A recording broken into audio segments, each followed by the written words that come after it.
the oaks stand tall, a warrior lurks, sharp tools he hoards. Steel in his claws, vengeance in his gaze. The EDC Squirrel prowls, chaos ablaze. Blades clipped, moonlit and cold. Time and grip, stories untold. Protect your nuts, the cry he screams. Pocket knives fuel his twisted dreams. Steel and fury, sharp and clean. The EDC Squirrel reigns supreme.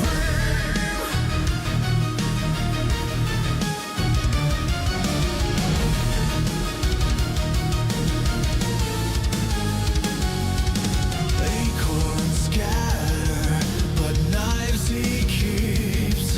A forest arsenal, the shadows weep. Leather sheaths tied to his chest. A rodent armed, none dare contest. Dry branches creak. The hunt begins. A squirrel's code, sharp as his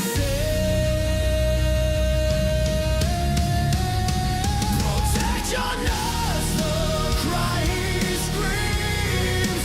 Pocket knife fuel his twisted dreams. Steel and fury, sharp and clean. The EDC Squirrel reigns supreme.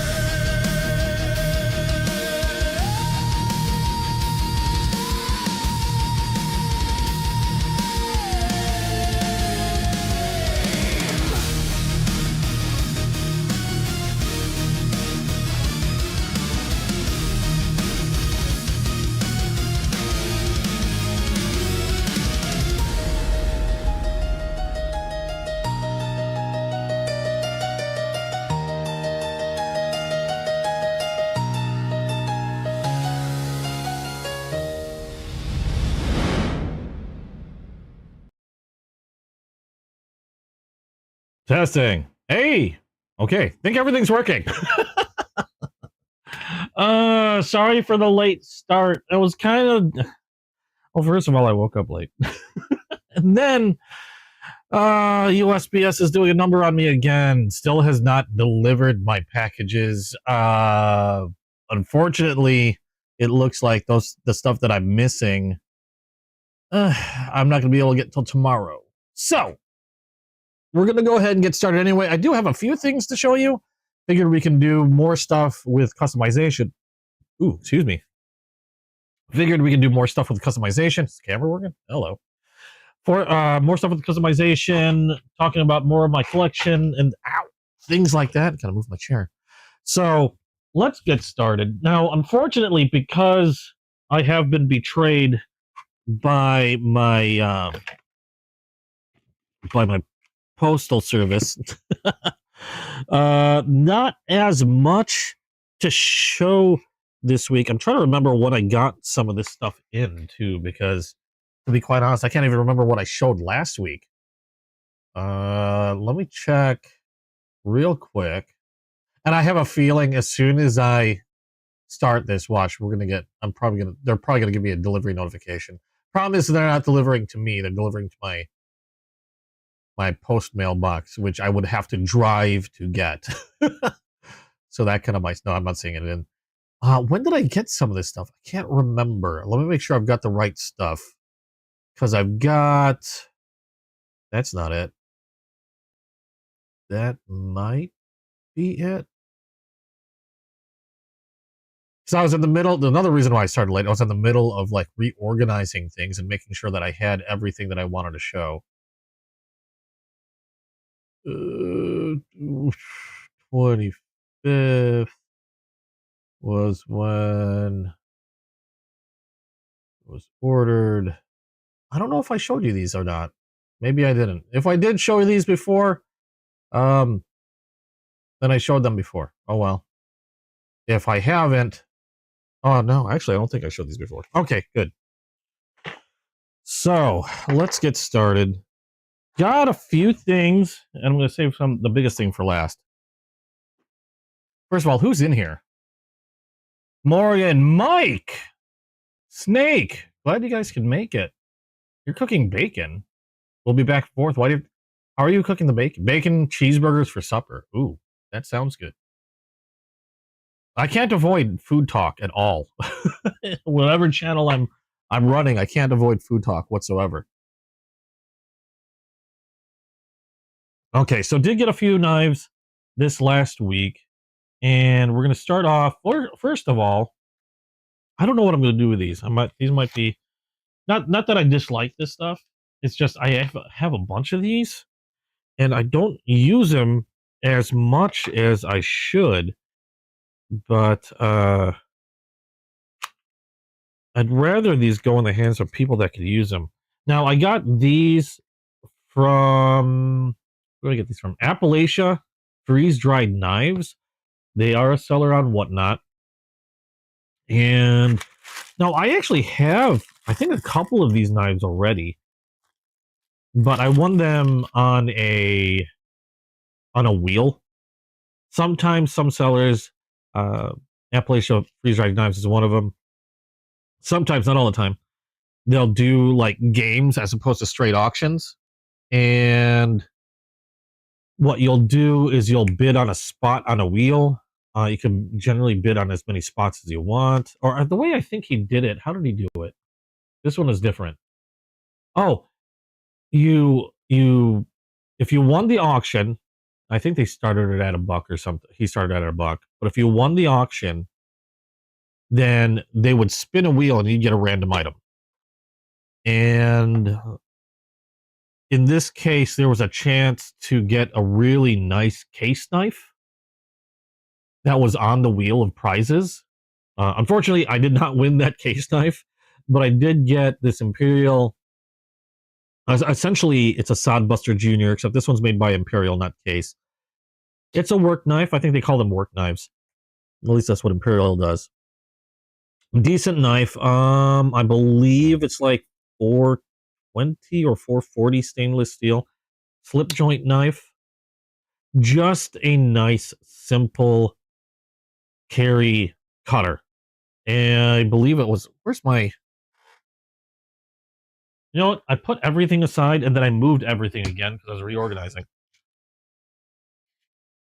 What's this one at? Just under 3 inches. Pretty much just like the size of a regular Sodbuster, I believe. Let me pull a case out. That's not a Sodbuster. If I can find one of my Sodbusters, that'd be great. Oh, wait. There we go. My freaking chair is bigger than hell. This one's a case one. This one is a Crossroads. So, just about the same size as a typical case Sodbuster Junior. Except made by Imperial. Very inexpensive, but I mean, if you're looking for an inexpensive working knife, you can toss into your like tackle box or in your car glove box, in your truck, whatever. These make actually really great knives. So the thing is I have a bunch of these. I even have a lockback version that's very similar, and this might end up being a stocking stuffer for somebody. But that was from Appalachia freeze-dried knives. I did do 2 spins of the wheel trying to get that case knife, admittedly. Unfortunately, no luck. And the other thing I got from Appalachia was this. This one is a Nex tool. This one's a multi-tool, I believe. Yep, there we go. Oh, that just fell right out of there. Let's stick that back in. This one is a multi-tool. So I do believe we have a knife blade in this one. How does this work? Everything is off on one side. Okay, so, oh, the hell is that? Oh, you got a little, I don't know what they call this. Like a pin key. So if you get like, those little mini SDC card or mini SD cards where you have to poke something in order to get them out or anything like that, or, you know, reset certain things where they only have a little pinhole. That's kind of cool. We've got a knife that is, oh, I thought it was a Tonto. It's dull on that edge. So just a straight edge knife, and oh, it does lock. So we have a little locking mechanism here. Pull down, yep, pull down, and then you're able to close it. What else do we have in here? We got a few things. Oh my god, there's a lot of stuff in here. We have, what is this? Oh, scissors. Huh. We have scissors in there. That's kind of neat. Folds in a really weird way. There we go. We have, looks like a file. Oh, file with a, appears to be a Phillips on this one. I'm not going to open that up all the way so I can close that immediately. We have a, I believe, flathead at the very tip and a can opener. That's kind of neat. What's the last one? And a gut hook? A gut hook, and I'm assuming, I would assume this is supposed to be some type of wrench. I was actually really surprised to see a gut hook on this one. Okay. And a little spot for your, like a keychain or something. You can attach that to. Okay, neat little multi-tool. That could be a nice stocking stuffer. That was made by Next Tool. Again, this is from Appalachia Freeze-Dried Knives. Oh, got some info on here. Made with, what? 30 CR13, 20 CR13? Are those the steels? Can't translate. ABS? Huh. Next Tool multifunction knife. Okay. That'll make a nice stocking stuffer. I've got a lot of multi-tools. More than even what I know what to do with, to be quite honest. I have one that I carry around with me nearly every, you know, part of my EDC. I don't carry it all the time because it tends to be heavy, but I carry it a lot, and that's my Leatherman. This one's the Super Tool. I think they still make these. This thing is huge. Hey, Waylon, how you doing? But this is the one that I carry with me all the time, and I got a Leatherman sheath for it. I think I have a nylon sheath for it as well. You can see this one's been well worn. I don't use it on a belt all that often. I usually toss it in a bag or it's in my pocket. But that's my favorite multi-tool. I also have a Signal, which I carry sometimes, and it's a little lighter than that when that gets a little heavy. All right, so now on to more actual knives. These next knives come from probably my favorite seller and whatnot. I'm pretty sure you guys already know who this is. These come from Chasing Blades. They started a new website. These I've got through Whatnot, but they've got a new website called chasingblades.com. Their old website used to be called Unwavering Endeavors. I think both websites are still currently running, but they're working on migrating everything over to. Oh no, these are something different. They're migrating everything over to the new Chasing Blades website. So let's see here. Oh, is that? No, not what I thought. Okay. So these are, I've got two new types of knives from them. Now, normally when I collect case knives, my favorite knives tend to be Sodbuster Juniors. Trappers are my utmost favorite. Are trapper knives, and trapper knives of different sizes, which are like, let's pull this one out, I'll show you.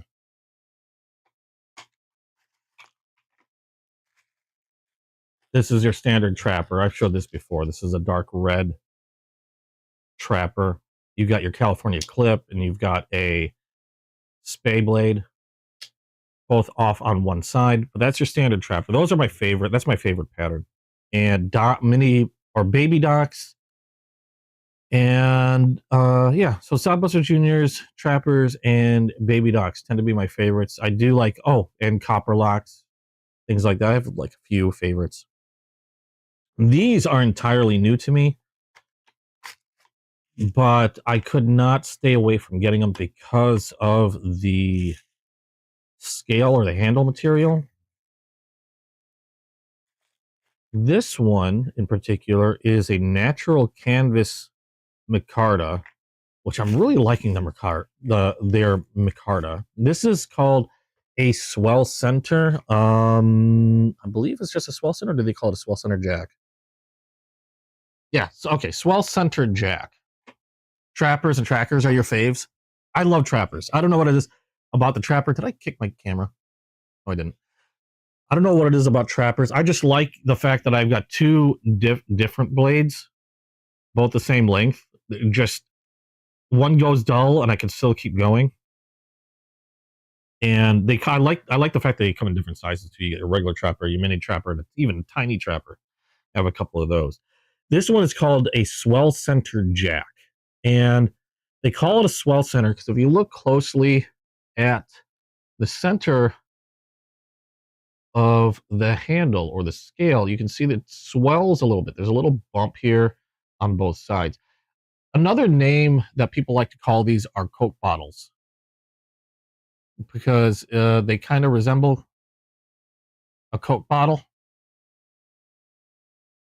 And one reason why I'm starting to like these swell centers is they're kind of like another type of trapper.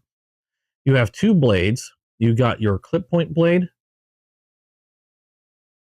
And then you have, instead of a spay blade, you have a penknife blade. If I can get this guy out. Come on. I'm going to break a nail. There we go. And we have a nice mid stop here. And the mid stop, I think is only on the pen blade. Did the main blade have? No, they both have it. Okay, never mind. Thought I had a knife that had a mid stop only on one blade, but I can't think of which one that was now. So you can see the swell a little bit better now that I have the blades out. Like right in there, swell center, jack, your clip point, your penknife blade. And again, the penknife blade on this one's a little shorter than your main clip point. And it's just a nice little size. Toss these in my fifth pocket. Same thing like if I were carrying either a tiny trapper or like a baby dock, which I do a lot. I realized at any given time, I generally have like 4 knives on me. And I never really thought about it until recently, because I'll have my main folder, which is usually a modern of some type. Then I'll have like a traditional backup, which is usually like a trapper or a copper lock or something along those lines, or a Sodbuster Junior. Just something that sits in my pocket. And it actually does, usually I use for the majority of my cutting throughout the day. And then I like to toss a little knife like this into my fifth pocket. What I mean the fifth pocket is that little tiny pocket, watch pocket that you have in your blue jeans. Hold on, let me grab my demonstration hot pants. I'm talking about this pocket here. So I'll have my main folder. I'll have like a Sodbuster Junior or Trapper or whatever in this pocket. And then in the fifth pocket, I'll usually carry something like a baby dock. And this, now these are my first swell centers. Or this swell center, like a baby dock, a swell center, or a tiny trapper will fit really nicely in there. And since I don't keep anything else in this pocket, I don't usually worry about having to put it in like a leather slip or anything. So I just toss it in there. And then I have a small Higanakami attached to my keychain. So I just realized I have like 4 knives at me or on me every time I go out. But yeah, that fits in there really nicely. These are just really neat. I like their brown micarta. I like their micarta in general. It's just a very pretty knife. And it just looks nice and sharp. It is nice and sharp. I felt that blade earlier. Yeah, nice and sharp. Now these I've already gone through my cleaning process. I've oiled these. They did come with a slight burr on one side, which seems to happen with every case that I get, but I was able to remove that burr with no problem, just dropped it off. And these things are shaving sharp right now. Real neat dog bone. Is that a dog bone or a scroll? Might be a scroll shield. Really cool little blade. And I just liked the micarta. And then I got another one, also a swell center. And this one's done in wood. This is a purple curly oak. And I just thought it looked absolutely beautiful. Got nice sheen on this one. The light sort of dances on it. We got a little, looks like a scratch there, but that's fine.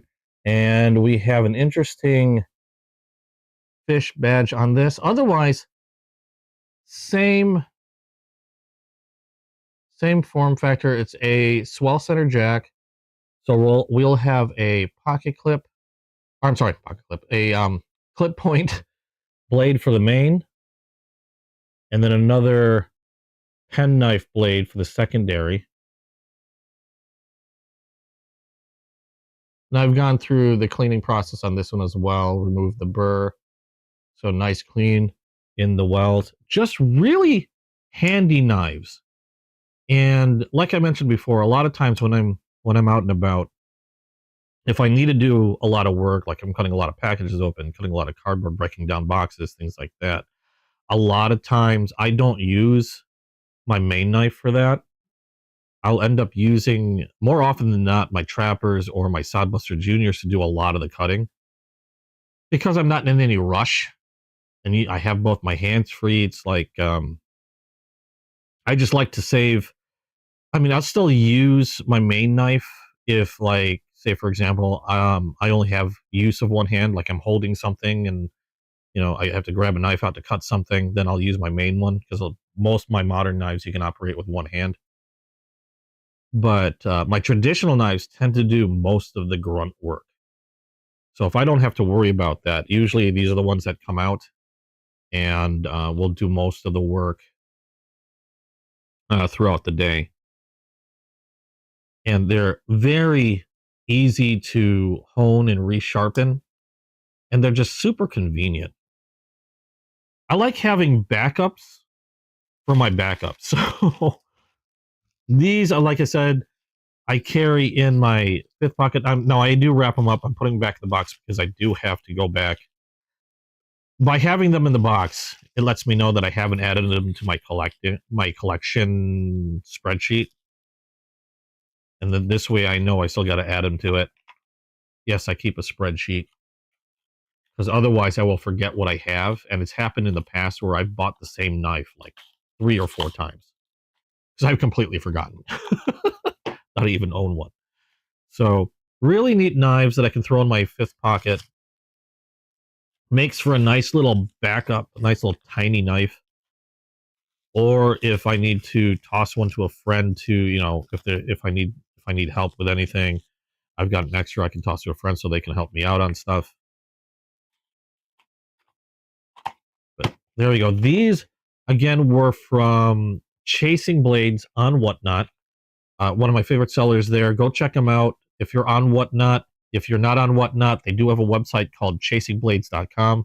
Check them out there as well. The cool thing about their website is they also have a lot of automatics that they can't sell on Whatnot. So if you're looking for automatic knives, like out the front or other automatics, you can get them through their Chasing Blades website. Now, you can see cost on these. Now, this is not what I paid, I believe, but the McCarter one, they were running at $69.99. The purple curly maple was running at about $82. That gives you an idea of what you might be looking at if you wanted to get something like that. Now, before I forget, finally got my hands on these. Now, you might have seen these on my last live. I've seen a lot. I've seen so many knife YouTubers and other YouTubers as well when they're doing when they're dealing with small repairs. I've seen these everywhere. A lot of people seem to like using this Weehaw tool. Now, what this is this is a bit selector. You've got a bunch of bits from a T5, I believe. These are all torque bits, by the way. And you got it from a T5 all the way up, T6, 7, 8, 9, 10, all the way up to a T30. Now, I generally don't use this many bits, but thought to be a nice to have. Most of the time, I'm using anywhere from a T6 to a T8 or a T10. And I've got them there. And then separately, I bought this little stubby 1/4 inch. Now I don't know my tools all that well. Some handle thing, which works surprisingly well. That just works really well in conjunction with this one, also made by Weehaw. I don't have these in the description, but if you guys are interested, I got mine on Amazon. Remind me later, I'll be sure to put a link in the description below if you're looking for something like these. Really cool. And you don't even have to get this, although I do like this handle. It's really actually quite nice. I found out, I didn't know this, but I found out that this little bit selector case actually works as a tool as well. You have an extender, okay, that actually would fit in this tool. But this extender also, we'll pull a bit out, fits in the box. I didn't realize there's a little hole here. You can put the extender in there, and now you can use the box as the tool. Now, unfortunately, it sort of sits kind of loose. But it's kind of neat that you can still use the whole entire selector kit as a tool if you really need to. I thought that was kind of neat. But I've been reading up on these before I went ahead and bought them, but I found out that they're supposed to be super accurate, super nice little tool set, which is probably a reason why a lot of people I've noticed on YouTube seem to really like them. And I was happy to get my hands on one, again, on Amazon. I wish I could remember how much these ran. They're not terribly expensive. Let me see if I got... there we are. The torque bit selector runs... Currently, I'm seeing it at 5% off on Amazon. It's currently running at 20, like just under 21 bucks at $20.31 for this here. The stubby runs at just right now, also on sale, it looks like, at 20% off, runs just a hair under 12 bucks for this stubby. But if you do anything with your pocket knives, if you do a lot of maintenance with your pocket knives, like you've seen my electric one, which is nice, it's great, but I use it more for electronics because it has some different torque settings on it, but it never gets as tight as like Hand Tighten. So I can get a little bit more out of this without having to worry about the screws still being too loose with the electric. So if you do anything with your pocket knives, any maintenance with your pocket knives, highly recommended tool set right here. And if you're really strapped for cash, you don't even have to get the stubby because the toolbox, and found out you can use as the tool itself. So pretty neat little buy if you're doing any type of maintenance work on your knives. pretty much any bit that you need is going to be there, aside from maybe a flathead or a Phillips if you need one of those. So just wanted to share that real quick. the bit case? It's plastic. It's pretty thick plastic. I mean, I don't think it's meant for really hard use, to be quite honest. I don't even know if that's truly what it's meant to be used for, but I just noticed that I could use it like that if I really wanted to. I just obviously use it as a holder for my bits and pieces. And then I've got the stubby because I wasn't even aware I can use the toolbox like that. But the stubby is actually really nice. I like the feel of it. It's like, I don't know how to explain it. It's comfortable. And it's these are like a quarter. These bits are a quarter in size, so kind of a standard size. If you don't like the stubby, you can find a quarter sized handle pretty much anywhere. To be quite honest, I have other ones that I had for work that these bits work with perfectly fine. But I wanted to get the stubby because it's compact, it feels good, and kind of easier to carry. Actually, if I wanted to take it anywhere. Now, for the last knife I got this week to show, because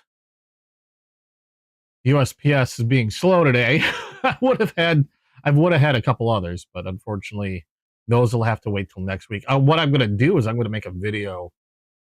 If I can pick it up either today or tomorrow, I'll make a video and drop it down sometime during this next week.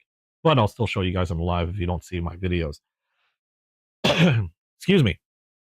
So the last one that I got to show you, this is a Voss seed. I got this also on Whatnot. This was from Blade City, another one of the sellers I like to frequent now and then. Great seller. They're probably one of the bigger knife sellers on Whatnot, if I recall correctly.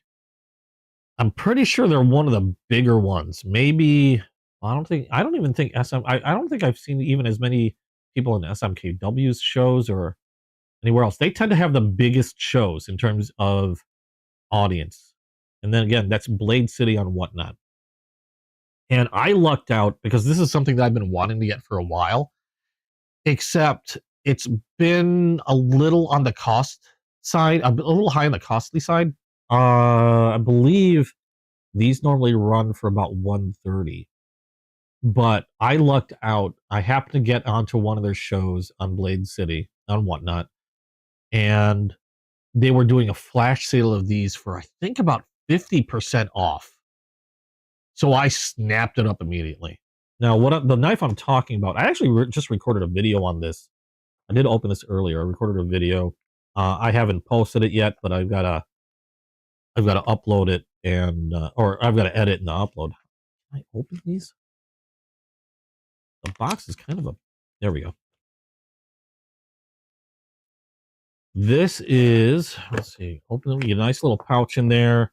There is some warranty information in the box. Also, that's for moisture and oxygen absorption, I think. Got a little raccoon sticker. I love their stickers. I gotta get squirrel stickers made. I've been meaning to get squirrel stickers made. I mean, they're cheap, but they're not cheap. If you know what I mean. I mean, individually they're cheap, but if I want to get a bunch and make them cheaper, I have to buy a bunch, which makes them more expensive. That makes sense. Anyway, you get a support card and a microfiber cleaning cloth in the box. We'll put all those back in there for now. And the knife I'm talking about, this is called the Voss Hedgehog. I've been wanting one of these for a while. And the one I got is done in what they call a Magpie GT Mascus scale. There we go. I've been wanting one of these for a long time. And finally got one at a freaking amazing price. The reason why I wanted to get one of these, I'm not going to say it's an overbuilt knife, but it leans in that direction. You got thumb studs, you got a fuller, you've got a rear flipper, which is nice because it's not like one of those flippers that jut out like a little tiny spike. They kind of shaved it down a little bit, and it's more in line with the rest of the handle, which I really, really like. And still works perfectly fine. Even the fuller is deep enough where I can reverse flick this using the fuller really easily. This is like only the second knife that, or third knife I have that has a fuller that I can reverse flick. Actually, one of the knives I'm talking about isn't even that easy to reverse flick. I can just barely do it, but it works. I think it was made by Migaron. But real easy to reverse flick this one, even just using the fuller. And it is a top liner lock, which I really, really like, which is a button operated liner lock. Excuse me. Now, you don't have access to the liner, but the button is really easy to use. Also, it doesn't jut out a lot. And I know some people have mentioned that they worry sometimes with button lock knives that they might accidentally hit the button and then close the blade on themselves or something. You really don't have to worry, especially with this one, because even if I press down on the button a little bit, the blade doesn't go anywhere. It's really low, first of all. Oop, if it'll focus. It's a really low button, first of all, as you can see there. And you can see the liner that locks the blade in place. But to close the blade, I really have to push down a lot to get that blade to finally release. I mean, just past flush, like literally past flush on the scale. So even I push down a little bit, that blade's not going anywhere. And I'm pushing that blade, or I'm pushing that button. I have to really mean it, and then the blade will close. Now we've got a modified sheep's foot. You can see they clip the front here. Nice, like really wide jimping on the back. And then one of the other things I really like about this is they have a little ramp up on the spine, which means I can kind of just really get my thumb right up in there. And it gives me a place to actually like rest my thumb and even push onto the blade. And you got a generous finger choil here, so you can choke up really nicely on this one and get really fine control over that edge. And look at how, this is what I was talking about. It's almost on the overbuilt side. This thing has a real thick blade stock. Now, I do have another that's kind of similar by Vosteed called the Croc. And to give you an idea, where is it? There it is. Somewhat similar blade shape. Now, this one's a little lesser expensive. I believe this was like $50 to $70. Also made by Vosteed. Also a top liner lock. You can see the differences here. This one has a much skinnier handle. Very similar blade shape, though. This one's just front flipper and thumb hole only, though. But to give you an idea, you can see how thick the blade stock. Oh, it might be a little hard to see if it'll focus. But this Hedgehog is pretty chunky. And the Hedgehog is also done in S35 VN steel. Whereas this one, again, because this is like a more of a budget offering, like I said, I think between 50 to 70 bucks. I can't remember exact cost on the Croc. But 14C 28N steel on this one. This one's S35 VN, which is a premium steel. Really awesome steel. At a pretty darn good price. Like I said, now I lucked out. I don't know if they're planning on holding any other sales like that, any other flash sales. Because again, this thing ran at like 130 and I got it for half off during one of their auction shows, which was freaking awesome. So check them out, Blade City, and their website is blade-city.com. Now, if you go to the website and look these up, I believe they say they are sold out.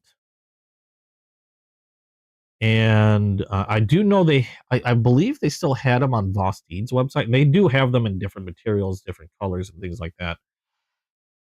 But I believe they still have them in Vosteed's for the full 130. But it's possible because sometimes they'll state they're sold out on their website. But if you catch them during their whatnot auctions, a lot of times they'll hold a small handful so they can do their auctions on whatnot. So while their website might show sold out, check out their auctions. You might luck out like I did and be able to snag one of these. I don't know if they'll be running the flash sale, but maybe you'll get lucky. Hopefully. Which one did you say you like? This one here? The hedgehog? I've been wanting one of these for a while, ever since I started learning about Vosteed, because Vosteed has made some incredible knives, in my opinion. Some of the most popular knives amongst collectors. Like, I can tell you right now, their most popular knives, and I did pick these up a lot because of that, this one's the Vosteed Raccoon, dual thumb stud, and top liner lock. I mean, the top liner lock, they were the first ones, I believe, the first knives I got with a top liner lock. And that was all anybody could rave about these. Really well made.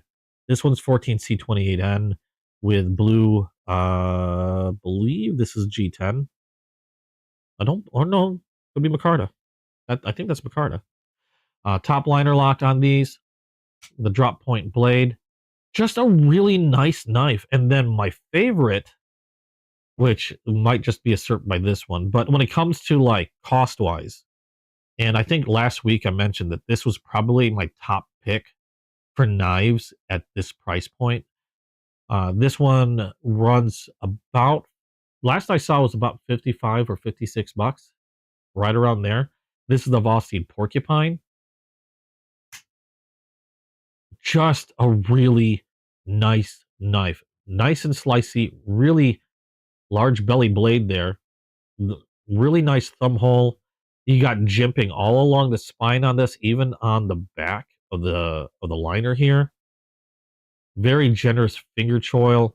Really nice and comfortable ergonomic grip. Allows me to hold on to this in different ways, and it feels comfortable at any way I hold this. I can choke up really well on this one. It's nice and slicey.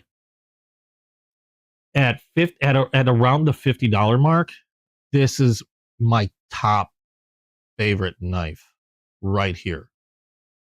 The Porcupine. I think this is really hard to beat for that price point. Good materials, really decent cost, really awesome lock, really nice pocket clip, jimping all along the back here too. I didn't realize that. Just an amazing, even jimping in the front. I mean, you're not going to lose your grip on this sucker. Just a really awesome knife. I love carrying this knife. And especially because it's not an expensive knife at $50. Whereas this one, now, like I said, I did get this at a good price, but still, if it wasn't for that flash sale, this would set you back about 130. Again, I lucked out, I think. I lucked out a lot on that flash sale. I don't remember how many they had, but if I remember correctly, they sold out pretty quick once the flash sale started. So hopefully they still have more in stock. Again, your best bet would probably be looking through whatnot if you wanted something like this. I don't know if they have any of the other colored scales. I know on their website the Magpie was the only one that they showed on there. But on their auction, I don't know if they have any others. Really perfectly centered blade in that. Just a really awesome knife. This is going to be another great one to carry. Really, really like that knife. Unfortunately, that's the last one I have to show you because, like I said, the USPS is slow today. Now, granted, oh my God, it's delivered. I don't want to quit and drive over there. Damn it. I really want it. I might have to sneak off after the show. The knife that they had delivered, the one that I was waiting because I really wanted to show you guys was the Spyderco Delica. Yeah, I got another Spyderco. Ooh, coffee. I got another Spyderco. It's called the Delica. Unfortunately, it's going to have to wait either until I drop the video or I'll obviously show it on my week or on my live next week. It just didn't make it here on time. I didn't want to delay the live any longer. If I started at 4, I probably would have had it here to show you, but oh well. It is what it is. I can't predict when they're going to deliver it over there. All I could do is hope and pray that they would deliver it early, and I just didn't luck out. But it's there now. Damn it. If I knew anybody else that could drive. Okay, well, anyway, that's the Voss Hedgehog. I'm going to put this back in here so I remember to add it to my collection spreadsheet. Oh, I was looking at that spreadsheet. I'm running out of space on that spreadsheet. You don't want to know how many I have currently listed on there. Granted, I think a few of them I might start giving away as presents. Maybe. We'll see. This upcoming Christmas. Because A, I'm realizing I'm running out of room. B, I'm also running out of cash. I got some nice knives that might make some pretty good presents, might make some people happy. So we'll see about that. Okay, I'm just going to get this back in here for now. I know I already recorded a video on that one, but I still want to put it back in here so that I remember to add it to my spreadsheet. Get in there. First, you don't want to open. Now you don't want to go back inside. Make up your mind. There we go. Again, that was the Voss Hedgehog. There's a part number there if you're curious about getting the same one. I don't know if they have these on Amazon. I should look. But I'll put a link down below for that knife as well if they have it there. I don't know if they have that particular. Yeah, okay, so they do have the Hedgehog on Amazon. Oh, they got a sale going on Amazon. Apparently with a coupon, it's 108. But they don't have that color. They have it in S3. Okay, all of them are in S35 VN steel.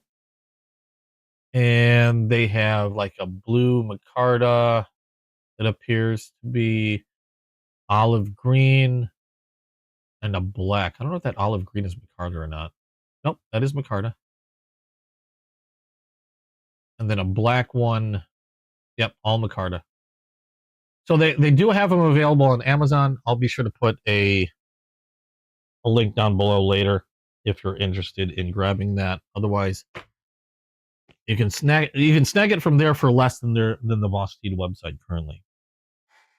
All right. Unfortunately, that's all the knives I have to show that were new this last week. Unless you want me to drive over there now and grab it, it'll take me like half an hour. It'll take me half an hour if I wanted to grab that knife. So I was just going to fill the time with basically, essentially, knife talk. Let me know what you guys. Let me know what's new that you guys might have. I was going to also probably do some maintenance, either sharpening or customizations. I was going to customize this one as well as. Now let's do that because that usually goes pretty quick. As well as this one. And the reason why I want to customize this, and when I say customize, what I'm going to do is I'm going to burn them. This is, oh, okay, there we go. I was on the fence with this one because I really like the gray on this one. I might wait. I might buy another. Because I don't know, I really like the gray on that. So this one was the questionable one. I have I got two trappers here. I got a dark red bone, and I've got a jigged pocket worn gray.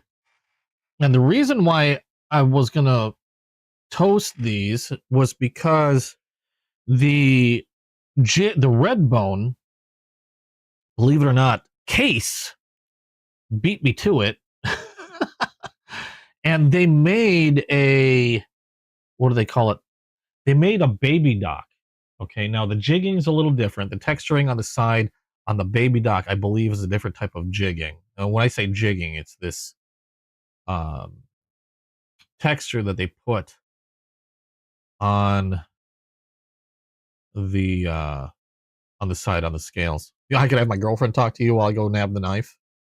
If you guys really want to do that for half an hour, believe I'm not kidding. I really would like to grab that knife to show you guys because I've been itching for that one. I've been waiting for that knife. But as I was saying, case came out just recently and they're sold out. I could not get my hands on one. I really wanted to get one really bad. It's a baby dock that they call the smoked bacon. And the reason why they say they beat me to it was the smoked bacon, from the looks of it, was essentially a red bone baby dock. Oh, there's a lot of Christmas knives coming out, Dream. A lot of them. Welcome, by the way. The smoked bacon baby dock that they came out with recently is essentially a red bone that they toasted. I was like, really? And they called it a smoked bacon. Now, I did a test, if you recall. Where did I put it? I did a test, and I wish I could remember where I just threw it. Because I put it somewhere, now I can't remember what I did with it.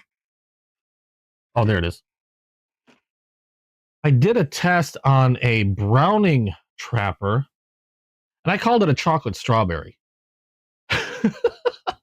But I like their name of smoked bacon a little better. Now, I did burn this one a little darker, as you can see. So it's a darker brown. I got the tips of the ridges on this one. And like I said, they call theirs a smoked bacon. So I was thinking, I did a test to see how it looked. I liked it.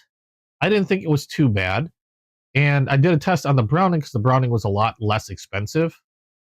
The only problem with the Browning is I think there was something on the scales of the Browning when I was burning it that was probably making me feel weird. Not something that I've ever had to deal with when I was toasting the case knives. When I was toasting the case knives, I never smelled anything odd. Now, the reason why I was thinking about doing the gray bone is because I've done a toast on one of these gray bones before. And let me see if I can grab that. I toasted a mini trapper, and it came out like this. So this is roughly initially how my mini trapper looked. Maybe a little different, maybe a little on the lighter side. And when I burned it, it came out like this. And I really, really liked it. Will that focus right? I don't know if that's focusing right. The reason why I wanted to do that is because this resembles another knife that I believe they came out this year called a tin roof. Now, the tin roof has, again, different texturing to it, different jigging, but it's essentially done the same way. They had a gray boned knife, again, different jigging, that they lightly toasted, and they called it the tin roof. And I just liked the look of it that I had to emulate it. So I picked up a mini trapper and the trapper that you see down there. And I just really, really like the look. It's probably one of my favorite burns on a knife that I've done yet. Now, the only reason why I haven't yet on this one is just because of the way the bone on this gray bone happens to look. It it didn't look like a lot of the other gray bones that I got when I picked it up. And I don't know, the gray bone looks really cool to me. And I just realized there's a nice dark edge to this one, like a little darker area, but it's like really speckled and just has an interesting look to the bone, which is why I've been hesitating burning this one. Just because I like the look of the original bone. Now, I'm not the biggest collector of red case knives, even though red's a favorite color of mine, which is why uh, I I don't have too many red case knives. And I got this one with a specific idea to possibly customize. I just wasn't sure how it was going to come out, which is why I did that test. But I was happy with it. I don't know what you guys think. I'm going to give it another shot with a case, make my own smoked bacon knife. But if you want to look at what the original smoked bacon that Case made looks like, again, it's called a smoked bacon baby dock. And unfortunately, like I said, those things sold out. I found out when they were coming out, and they were sold out before I even woke up. And I woke up early that morning. As soon as those things dropped, they were sold out. I did not wake up early enough. I didn't think they were going to sell out, but they did. I think SMKW had a few more on hand during their shows. But if I recall correctly, I'd like to say the baby docks online, if you bought them through the shop, their regular retail was like $75, if I remember right. But because they all sold out, on auction, they were already going for like $130 to $150. So they were already jumping in price. Kind of like the peanut butter and jellies that they're always sold out. You can't get them anymore unless you want to pay like over $200. Like normal price for a peanut butter jelly trapper, I believe was like $75, $80. If you find them anywhere in auction, unless you're lucky enough to win one, they generally go for over 200 now. It's pretty freaking crazy. The same thing is happening with those smoked bacon knives. So I'm just going to recreate my own. So let me just put this away for now. Is this the same one? I don't know if that's the same one or not. It doesn't matter. It's all the same tissue. Because I'm still on the fence at burning this gray bone knife. I might wait to see if I can pick another one up and then compare the two and see which one I like better. So that might be a while before I decide to do that. I don't know. I might still decide to do it anyway. I just really like the color of this, or the way this gray bone looks. So I'll think about it. I'll think about it. It does look really nice, though. I mean, I thought the light toast on the gray bone looked amazing. So let me think about that. Either way, let's try giving this one a nice little toast. Where did I put my tin?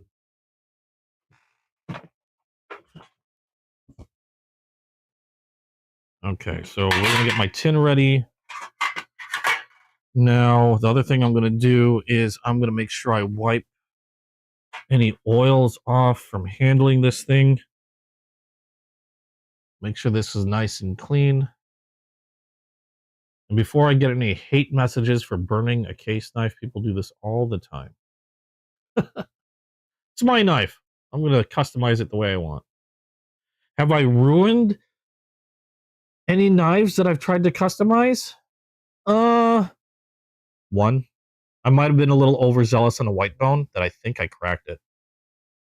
Because I was trying to get it darker and darker and darker and darker, and I think it finally got to a point where it's like, you know what? I'm done. I still like it. I still use it. Because it's a great knife otherwise. But I that would probably be the only one that I kind of admittedly messed up. Where is it? I don't know if I have it in front of me. Nope, that's not it. There it is. But you see, I was making like a little. There you go. I was toasting it darker and darker. And I don't know if it was from a drop or from the toasting, though, but I got a little crack there that oddly enough doesn't go through the entire bone. So it's like a odd surface crack. There's a reason why I generally buy 2 knives if I'm going to toast one. Although I don't have a second red, I don't mind that one. But I have another one that's white bone that I'm just leaving as is because I do like the white bone. But yeah, that one I cracked. But you know what? That's kind of what happens. when you're customizing or experimenting. And another reason why I did a test burn on a less expensive browning, um, admittedly, you're going to risk messing up a knife, which is why, like I said, I like to usually I'll buy 2 of the same knife and then I'll burn one of them. I don't mind too much in the reds because I'm not the biggest fan of the red bone knives. I still think they look nice, but I really like the look of that smoked bacon. I really want to try to make my own. So, okay, so make sure all the oils are off this. Let's check the blades real quick. Make sure those are cleaned off. I have my extinguisher nearby for reasons. We're going to open this. We're going to open both these blades all the way. There we go. Make sure I've wiped off any oils from my hands and anything else. And then what am I? Oh, you know what I forgot to do? Let me pull that over a little bit. I forgot to go grab my tape. Be right back.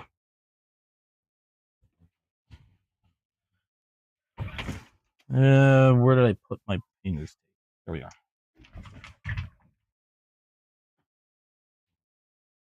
Okay. I like to wrap the blades up in painter's tape.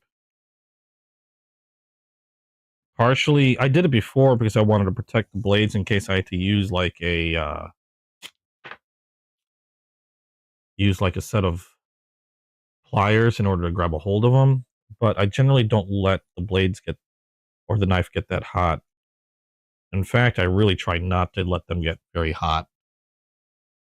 But the tape helps create another little relatively safe handhold if I need to hold on to the knife.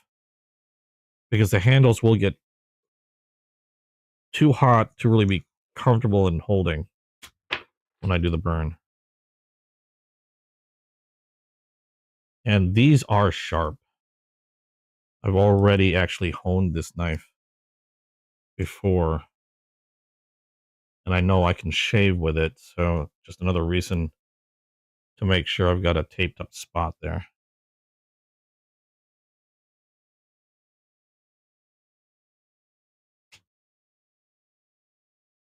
And the reason why I like to unfold my knives when I do any toasting is it helps them cool down a little quicker. The blades act as little heat sinks. And if they're sitting folded, that heat tends to just sort of stick around a little longer. By unfolding them, I get a little bit more air circulation around the blades and it keeps them a lot cooler, as well as dissipates heat from the handle of the knife a little quicker. So, okay, that appears to be nice and clean. I'm going to put this down here for now. I'm going to go turn on my ceiling fan a little bit on low, just so I got some air circulation.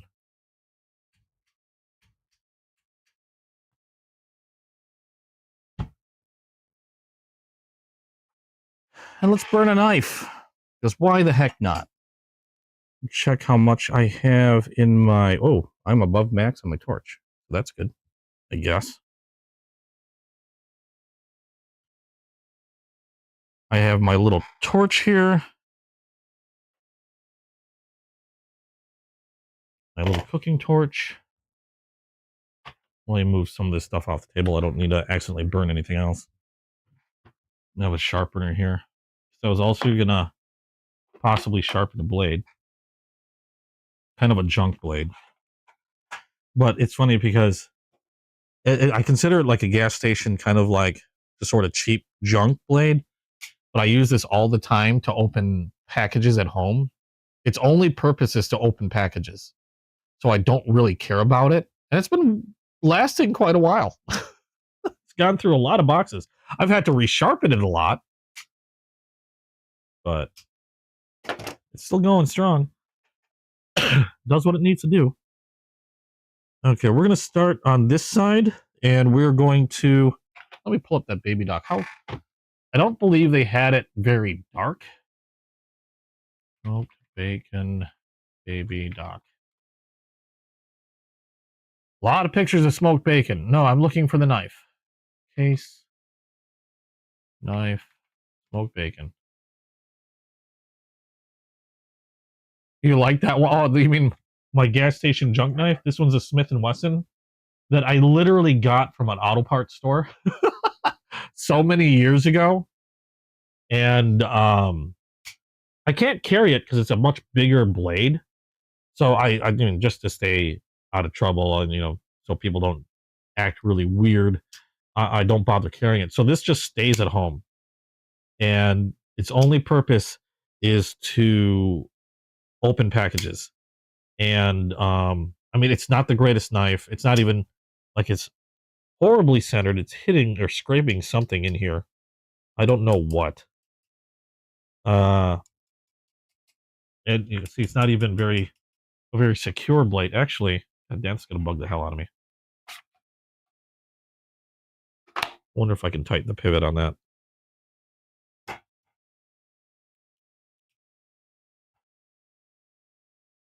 Maybe it'll... Oh, I don't think that's the right size. Let's try this one. What's this? T8. There you go. Tighten the pivot on that. See what happens. Much stiffer. Still works. And that... Okay, that fixed it. Straighten the blade out. Little window breaker, which doesn't work very well. A seatbelt cutter, which also does not work very well. But, I mean, again, I just use it to open packages at home. And it works. So rather than, you know, really dull up my nicer knives with all the packages that I get in the house, I just use that thing. I take my nicer knives with me. That one stays at home. Let's put that back. There you go. Got some use out of that today. I have to cheat on that knife with a side knife. Yeah. But yeah, the reason why, again, is because I'm not worried about anything happening to this blade.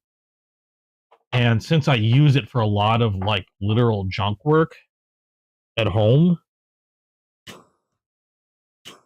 I mean, that's entirely what I use it for.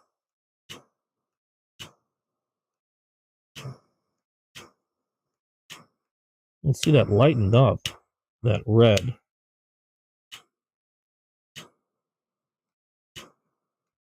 Adding a little toast to it now.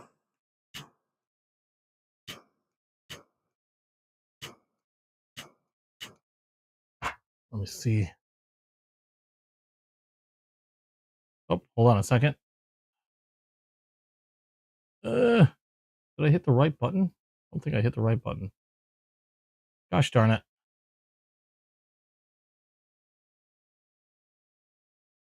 Where'd it go? I had it, and then I lost it. I had a picture of the baby dock, the smoked bacon baby dock, just to reference how dark they have it. They don't have it very dark. Yeah, I just saw one on that sold on eBay for 120 bucks. These things, again, the baby docks were only like 75 bucks on SMKW. So it's like, unfortunately, it's going to be one of those that's always sold out, which makes me cry inside.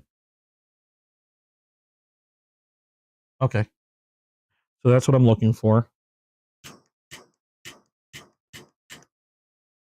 And we're going to get into that jigging as well. Yeah, I'm not getting that weird smell that I got on that browning knife. I think there was some weird adhesive or something going on that was on the browning that was making me feel really funky. There appears to be a little bit of oil that was still on.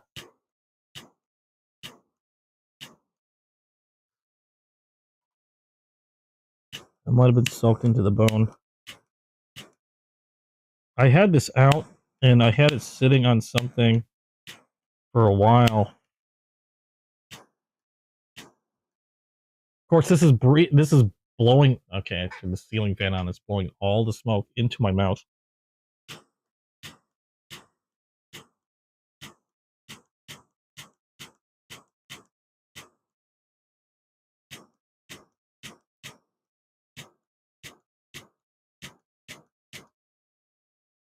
Stop.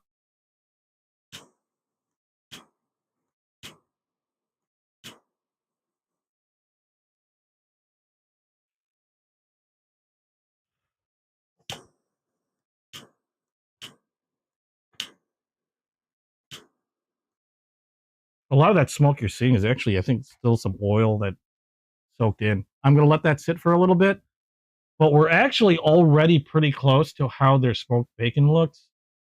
I need to get the tips of those ridges. I want to brown this side a little bit more, maybe darken this just a hair.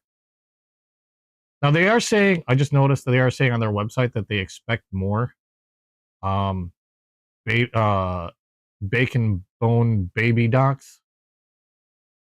So I'm going to cross my fingers. I might still be able to get my handle on one of those. The thing with the baby docks is the baby docks. Do I have a baby dock here to show you? I should.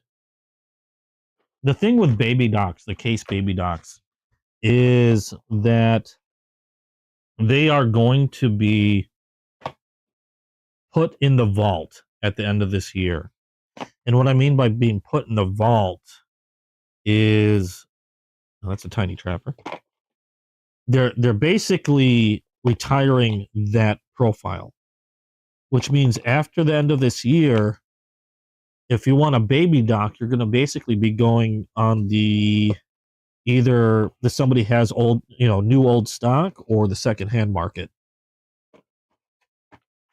because they're just literally going to stop.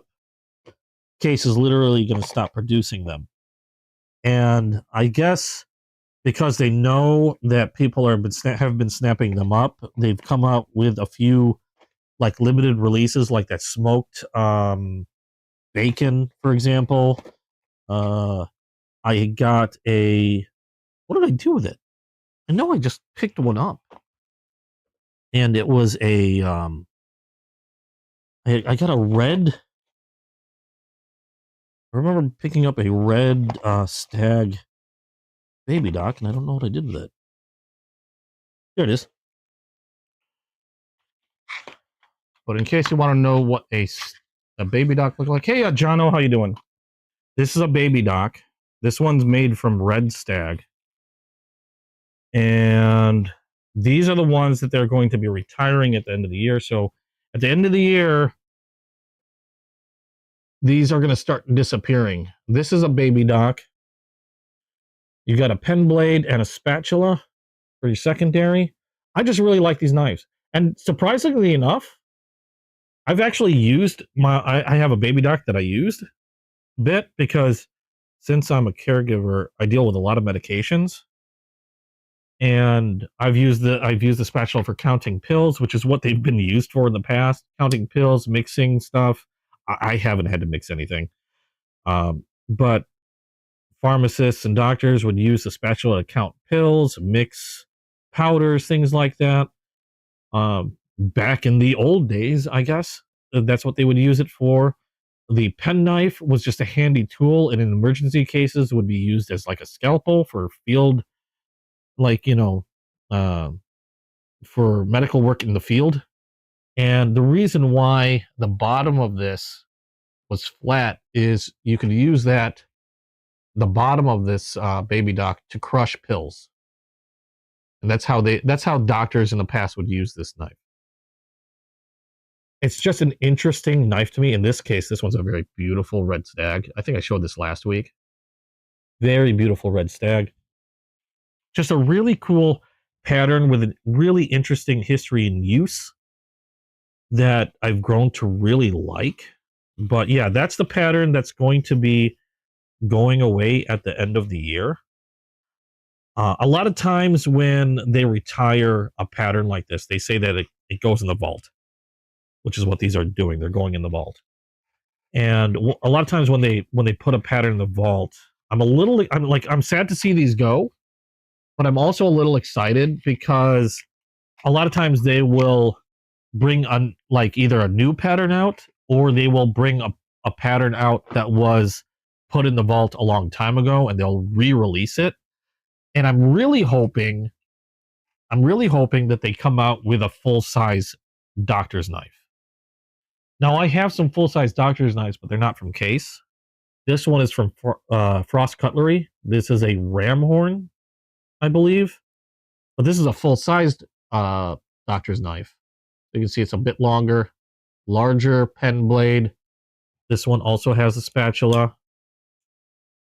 The secondary, as you can see there, the spatula is unsharpened. It's not a sharp thing, it's just a spatula. But this was an inexpensive one from Frost Cutlery. And I'm really hoping Case brings the full-size doctors out. I would be really excited, also financially in trouble, if they bring those out. But yeah, that's my full-sized Frost Cutlery one. I have some Rough Riders that are also full-sized as well, like this one here. This is a tortoiseshell. This one only has a single blade, though, does not have the spatula. I even have one that has two blades instead of a blade and a spatula. But these are just really handy knives. I like them because they're thin. You can toss them in a shirt pocket. And it's just a really handy knife just to have. Like, this has seen quite a lot of use. Both those other doctor's knives have seen quite a lot of use. All right, let's see how this is doing. Oh, I forgot to grab my laser thermometer. I'll be right back.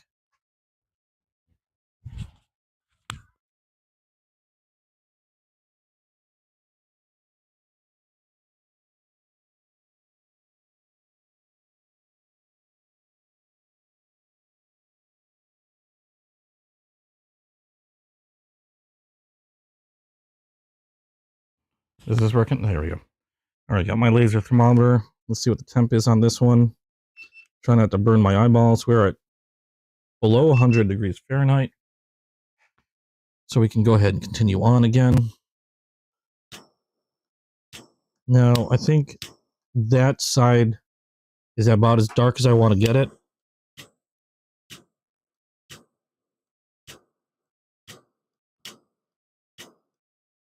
That edge is, I might have toasted that edge a little darker than I wanted, but it's fine.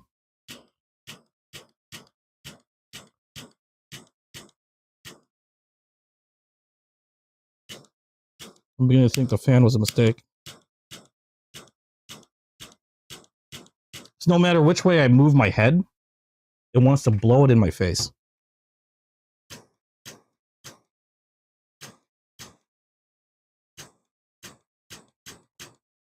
And the reason why I keep clicking this thing is it's easier for me to control it as opposed to just move the flame off.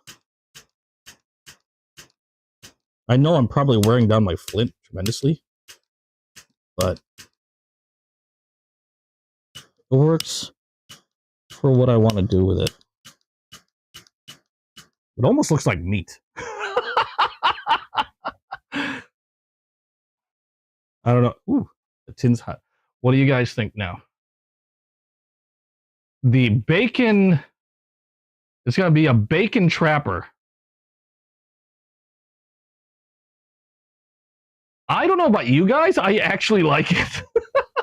I actually like it better than the dark that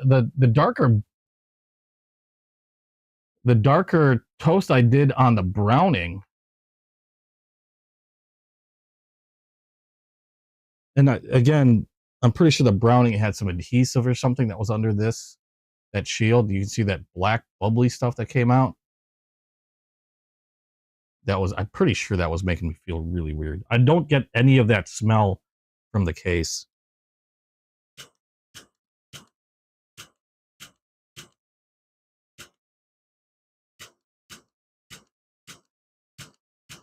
Is it just me? Does it look like meat?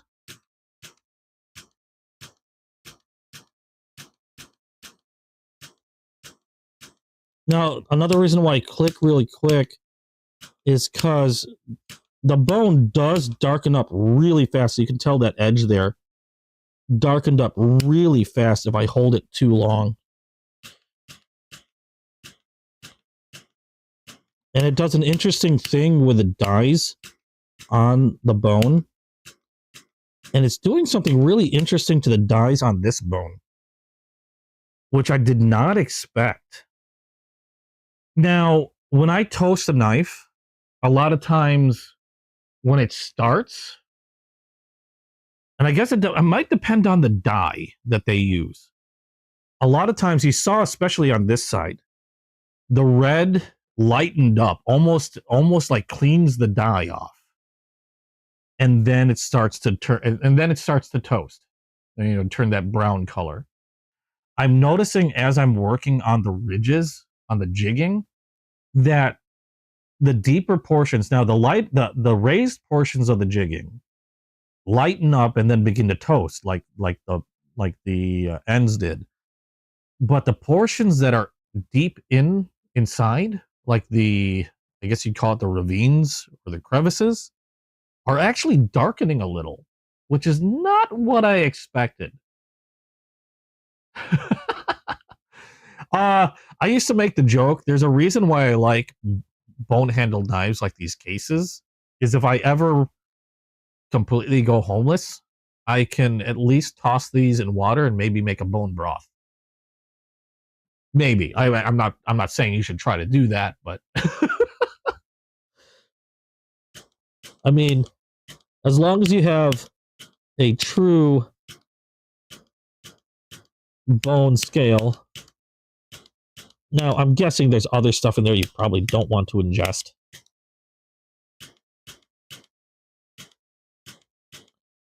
But, I mean, just saying.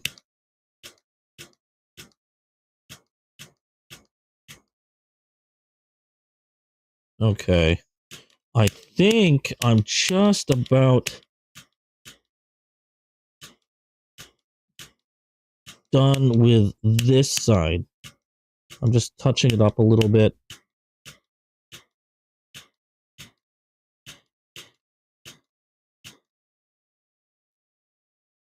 Trying not to... There we go. Wanted to even that out.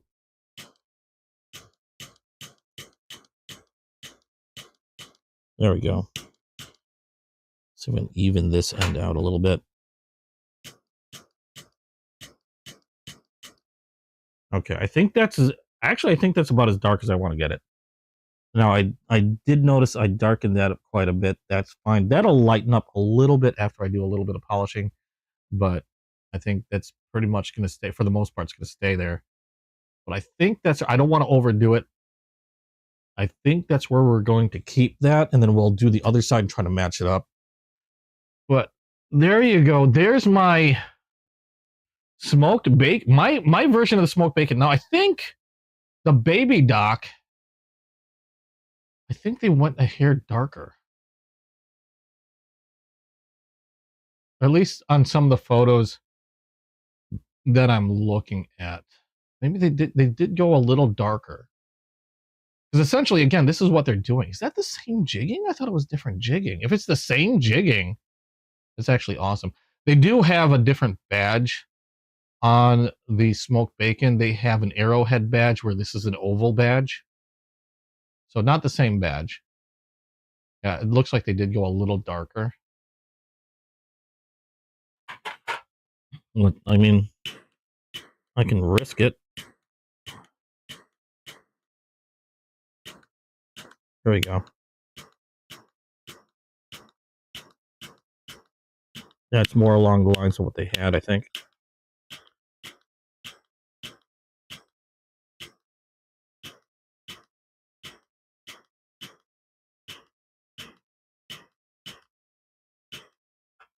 Turn this around. Getting the ridges from both sides. I think we're good. I'm looking at their photo. I think that's, yeah, I don't want to go any darker than that. That's closer to what they had.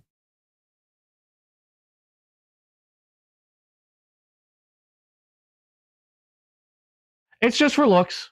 It's just for looks. That's all it is. It's a way I like to customize some of my knives. I've seen other people do burnings on case knives before, and I thought they looked absolutely fantastic.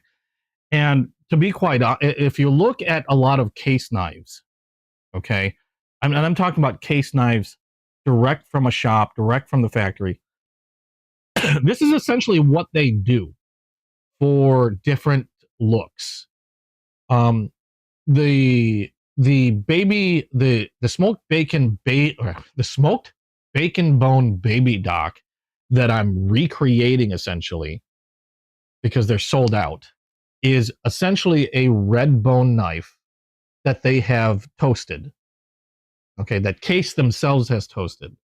I'm just doing it myself. What I did is I bought a red bone knife. It's just red, which for a lot of people they like it, but I'm adding my own personal burn to it. So I'm trying to emulate another knife that they've made that I cannot get because it is out of stock. Also, they don't make it in a trapper. This is a trapper. The knife that they made and they're selling is a baby dock that is currently out of stock. But I've done this with actually quite a few knives.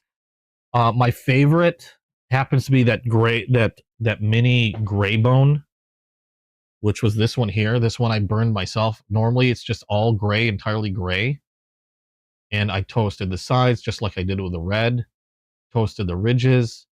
And the reason why I did this is they have a case came out with a series called the Tin Roof, which is essentially a gray bone knife, different jigging. And what I mean by jigging is the texture.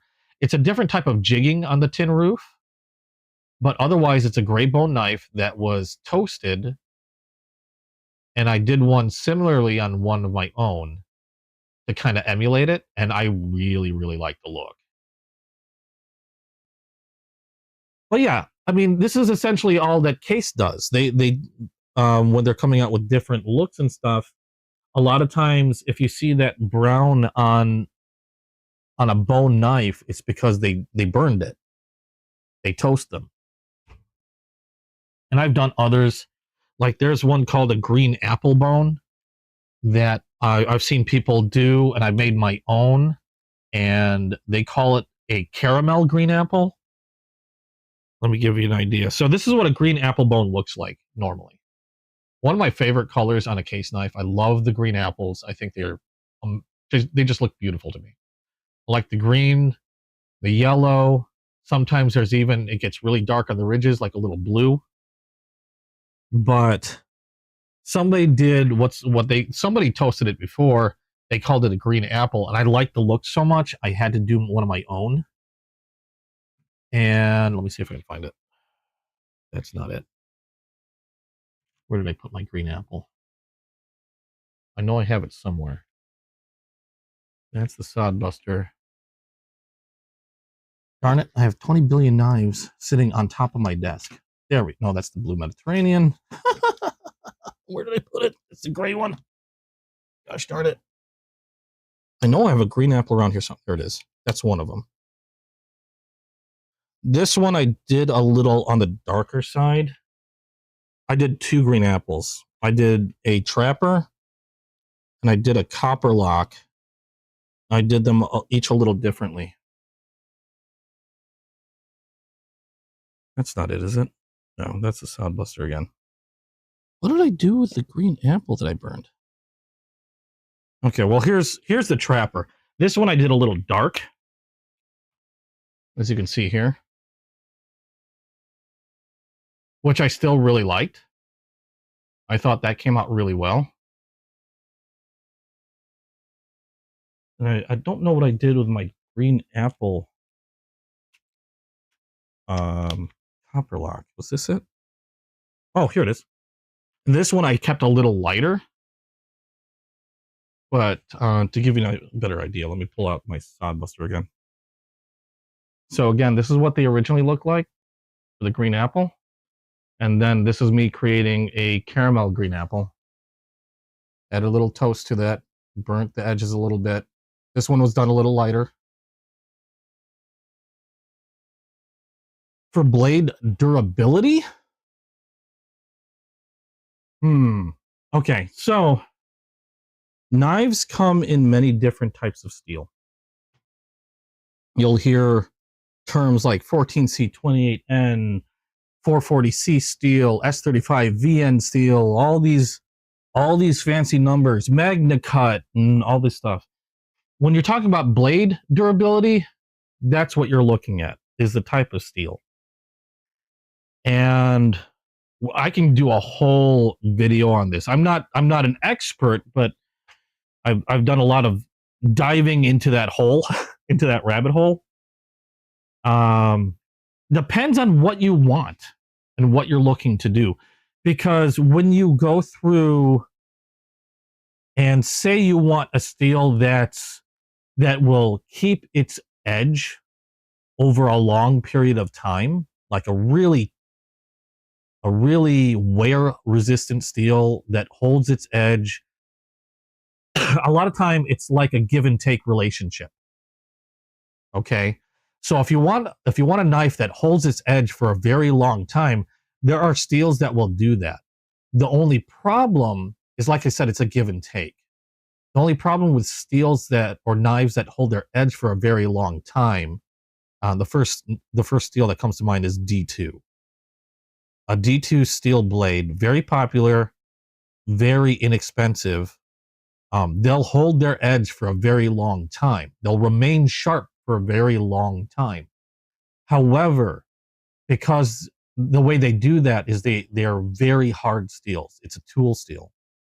And the harder a steel is, the more brittle the steel can be. So while it can withstand wear really well, it's not a very tough steel. Meaning that there's a better chance, especially if the blade's, the longer the blade is, there's a better chance that the edge can chip and break. It's not very tough. Also, D2 steel is not stainless. So, and that's what I mean by give and take relation, or give and take thing, is if you want a knife that is tough, okay, that won't chip or crack under pressure, you can get knife blades that will do that, like say 14C28N steel, Nitro V steel, even 440HC steel. They're very tough, meaning they have less of a chance to, for their edge to chip or crack. However, because they're very tough, because they don't chip, they wear a little easier, meaning they don't hold their edge as long, and you'll end up having to sharpen or hone the edge much more often than you would, like, say, a D2 steel. Okay, So again, there's that give and take relationship. You want a very long edge holding steel. They're going to be more brittle, and if they chip, they tend to be there's a better chance they can chip under higher stress, and also they tend to be harder to sharpen because they're a really strong, really hard steel. They tend to be harder to sharpen, and the harder the steel gets, the more specialized your sharpening tools need to be in order to handle it.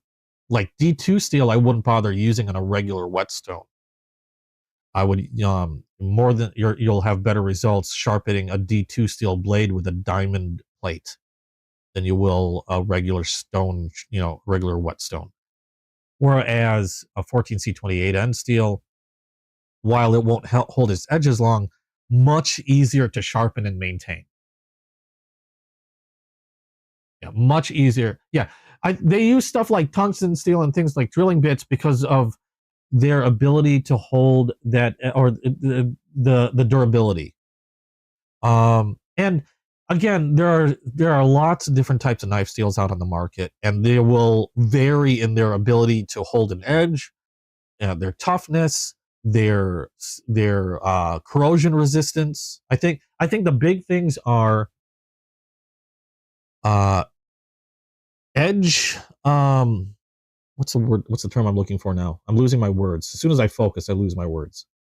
Edge retention. Its ability to hold its edge for a long time. You have edge retention.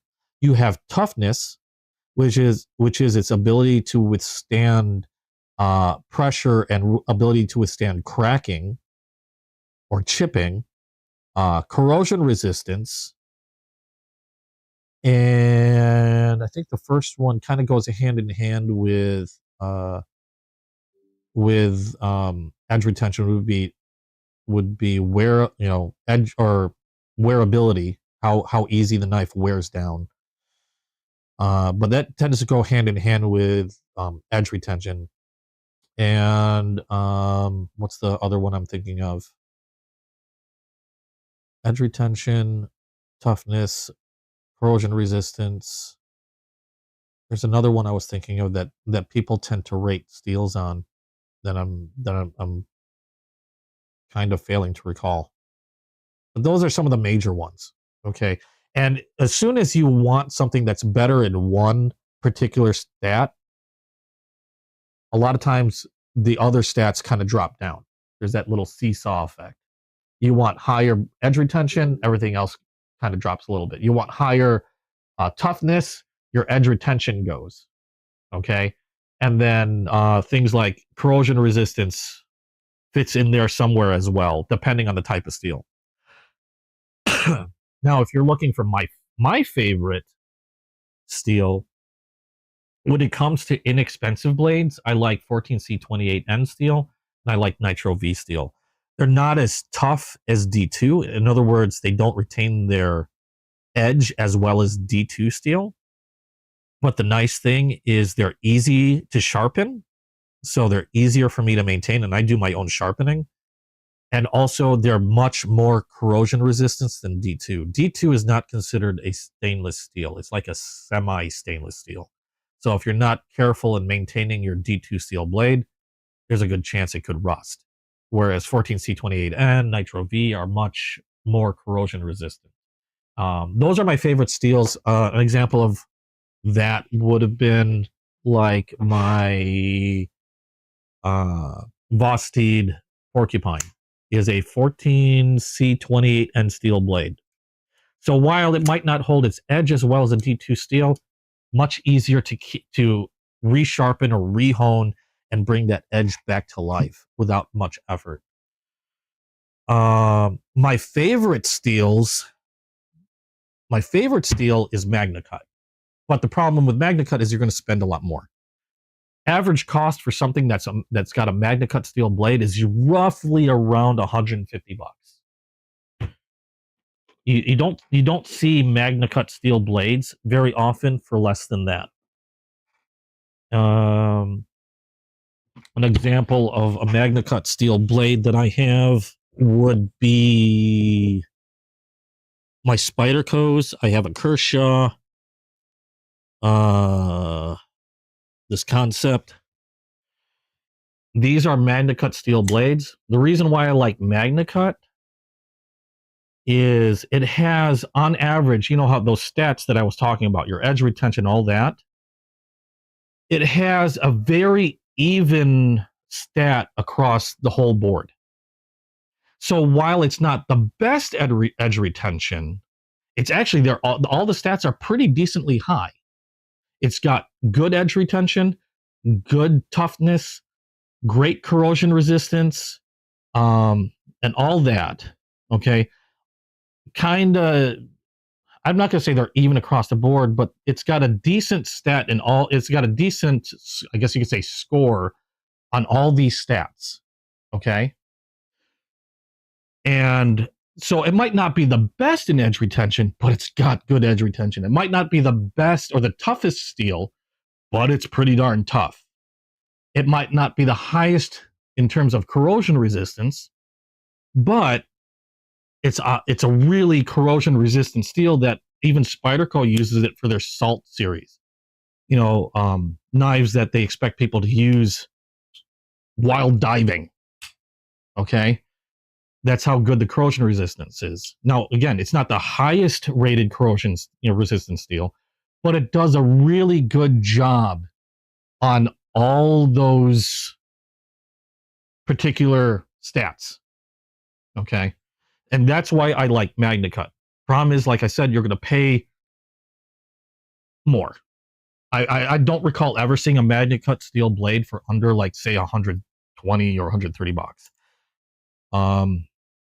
These are probably some of the best MagnaCut steel knives you're going to find at a really good price are these Kershaw Bel Airs. I like these so much that I got two of them. I have this blue anodized, and the original Kershaw Bel Air has a blackened blade, both MagnaCut steel cross locks. And these run about 140 each. But hands down, for the cost, probably one of the best MagnaCut steel blades you can find.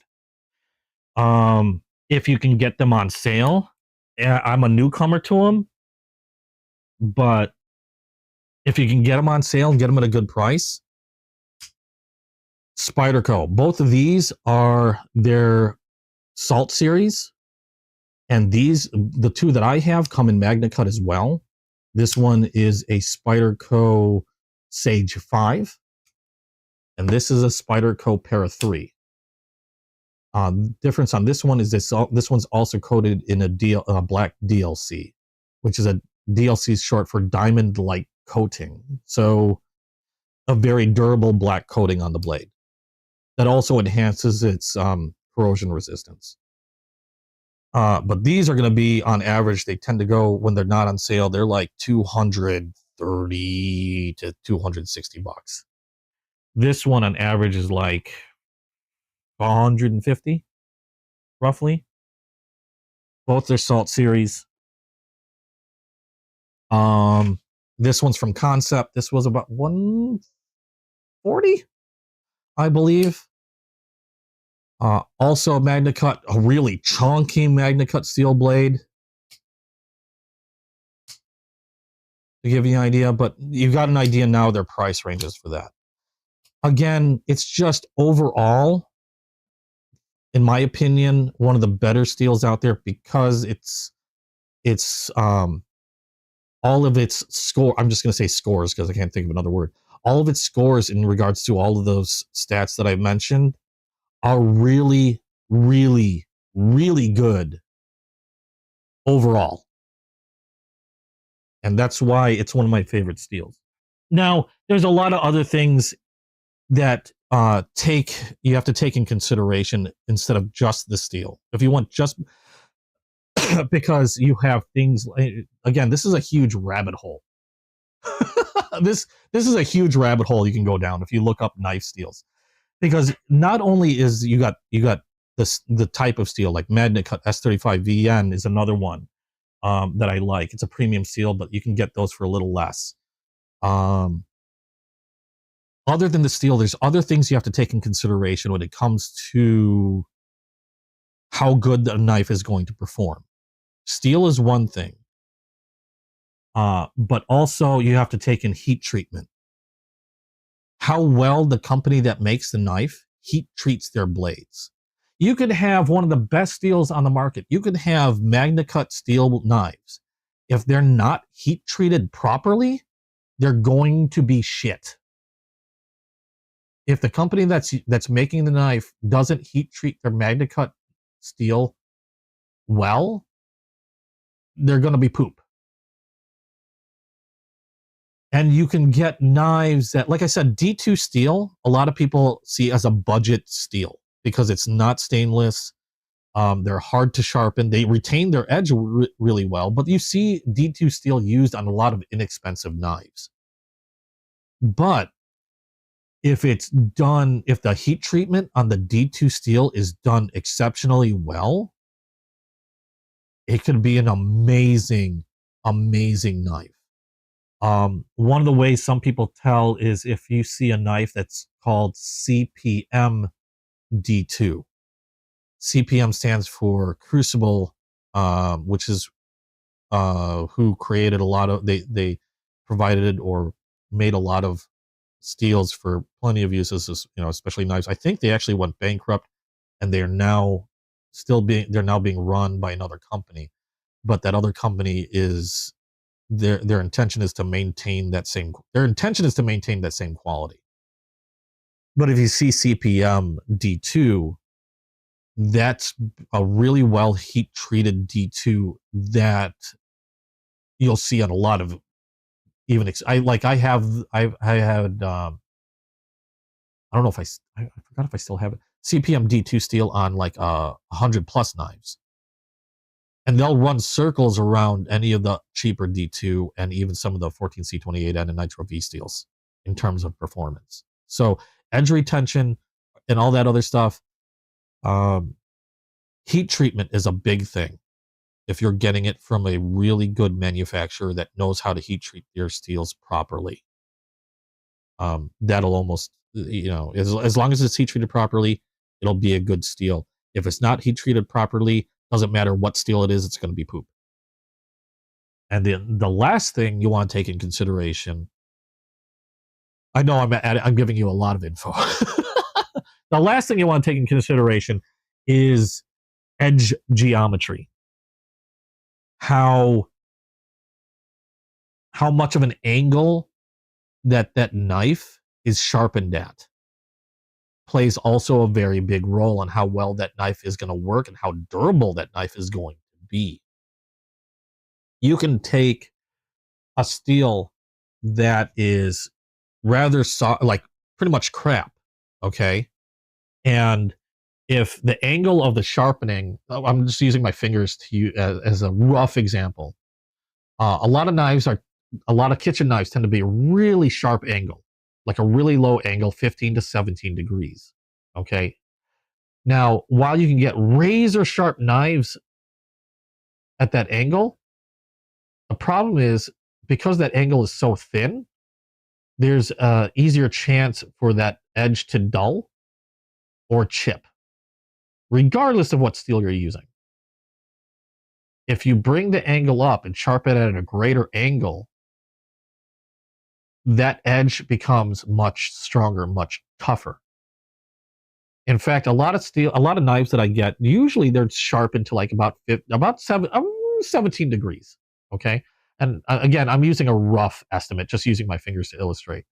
They're a lot of times they're sharpened to like 17 degrees, which is roughly just over 32 degrees overall. When I say 17 degrees, it's like you take a straight line and then 17 degrees on one side, which makes for like a 34 degree overall angle. I know, math. Wow, the one thing I can math. Anyway, a lot of knives tend to be at 17 degrees. I like to reprofile. A lot of times, if I have to resharpen, I'll do it at about 20 degrees. I'll widen that angle because it adds a lot more strength to that edge. And if it's just a simple change of 3 degrees, some people will go like outdoor knives. If you've got a fixed blade knife you like to use for the outdoors, I would not go lower than, say, a 25 degree angle. Sure, you might not be able, it depends on a lot of other things. you can still get a really nice razor sharp edge, but that edge will be a lot tougher at that bigger angle. But yeah, there's a lot of things. And then again, edge geometry also even can take like a crap steel or even a poorly heat treated steel and make it a good deal more durable if the edge geometry is there. Obviously, you want the best of all three worlds. Will give you the best, if you have a good steel, you have that, again, a good steel that fits what you want it to do, proper heat treatment, and good edge geometry. Those three things, you can have an amazingly great knife. Now, and you can do that with inexpensive knives. Again, as the heat treatment and the edge geometry is there, you don't have to spend a crap ton. Again, my favorites Magnacut, they tend to be a little bit more expensive, because the highest thing on my list when it comes to looking for knives, because I live in the Midwest, winters get cold, summers get humid and hot. You get the rainy spring. Humidity can be everywhere, up and down. So I prefer knives that have a decent amount of corrosion resistance. So I almost always go with stainless steel.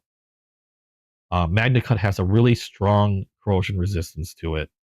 And again, all those properties I talked about earlier. Spyderco knows their steel, so does Concept, so does Kershaw. So I know they're doing a really good job in their heat treatment. Edge geometry, I know they like to go really thin a lot of times, but again, I sharpen my own stuff, so that's something that I can fix on my own.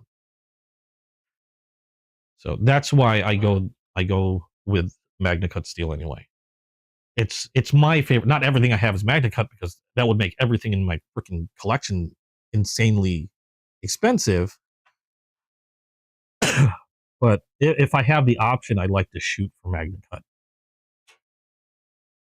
Now we did that. We're going to do the other side, because I completely forgot we're even customizing a knife.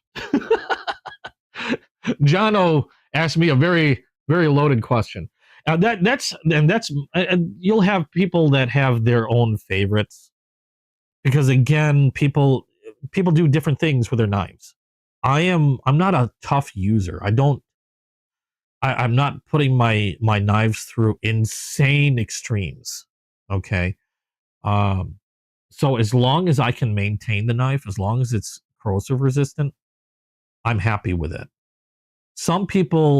There are some people, maybe you are a diver, somebody that likes to do deep sea diving in the ocean or whatever, where you have salt, you're constantly in salt water.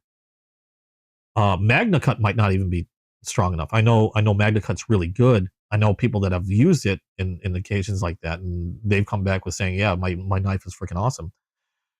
But there are knives that have even higher corrosion resistance, like LC200N, super corrosive resistant. I think there's a new one that I saw from Spyderco called H2 that is just like virtually corrosion proof. Now, I don't know the other properties of that steel. I'm never going to be doing any ocean diving anytime soon.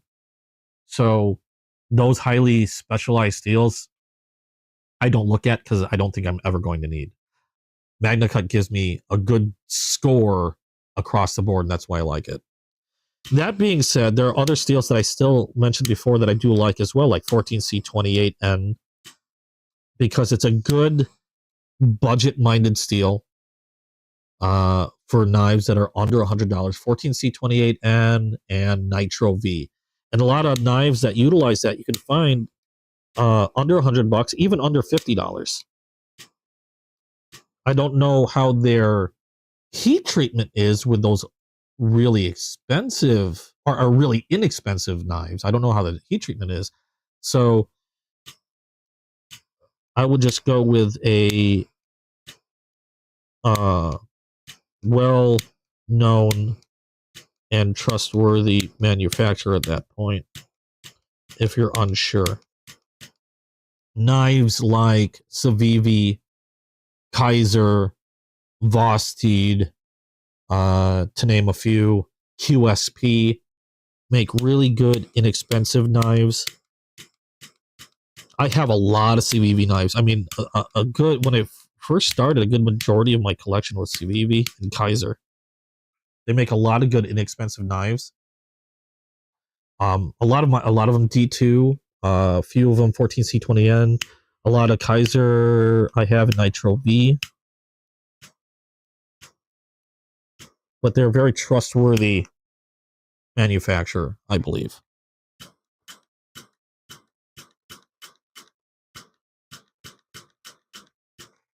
Okay, I lean one direction, or you're just not going to let me get away from this freaking smoke, are you?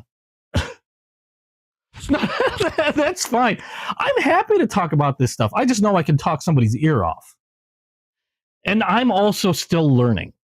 Okay, I don't claim to.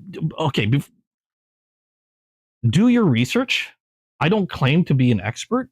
I do a lot of reading. I fall into a lot of rabbit holes, and I'm happy to share what I know. I know stuff constantly changes, and I'm not always on top of it.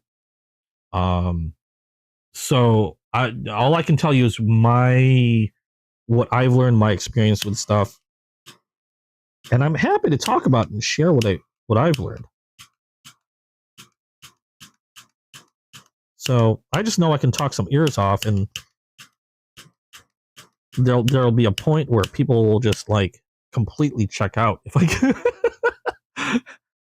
Well, you know, I know I can keep talking to the point of where people will just completely check out.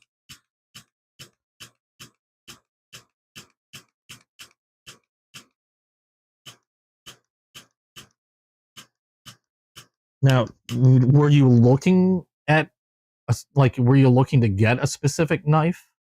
Yeah, as long as don't what Snake said. As long as you don't use your knife for what it was meant to be used for.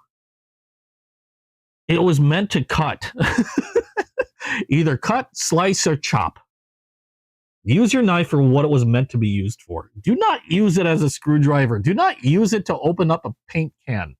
Unless you get a knife that was specifically meant to be used for those things. And I have seen knives that were meant to be used as pry bars. But don't take any old pocket knife and expect it to handle opening a paint can and not breaking a tip off. The amount of knives I've seen with tips broken off is rather insane.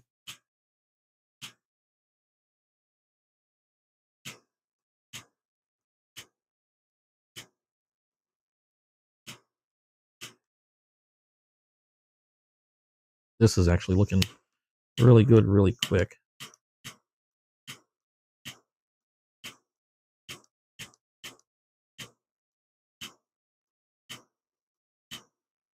Want to know what it looks like to me?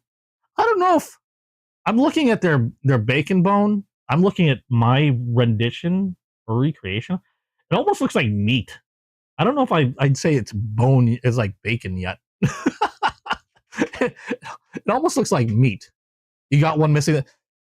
You know, if somebody's got a knife that they're missing the tip on, they were using their knife for some. They're usually using their knife for something they should not have been using it for.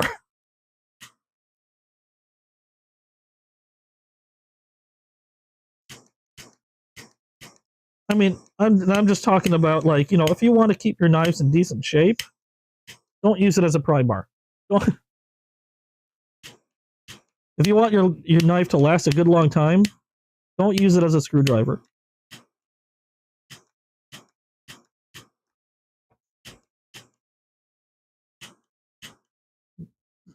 Unless you plan on buying another knife soon.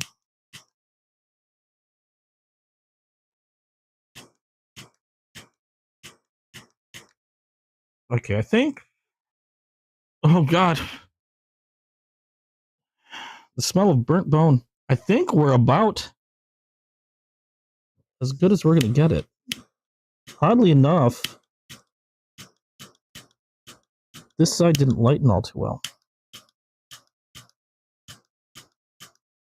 That's fine.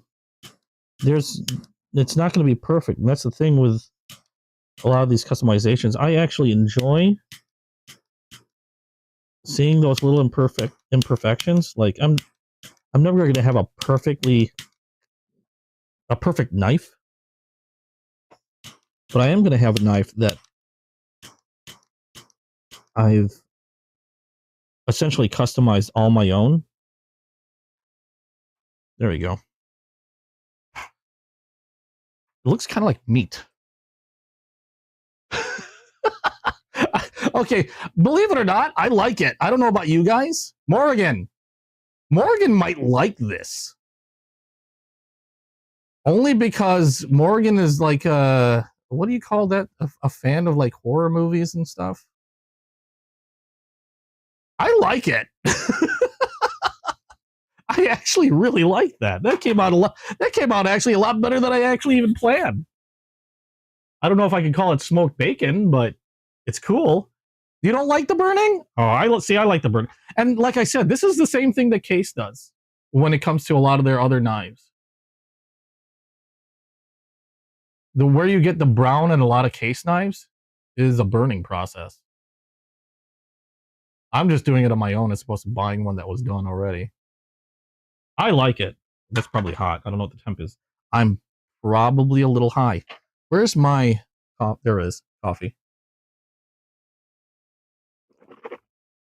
And to each their own. I happen to like the burning. I think it has... it gives it a unique look.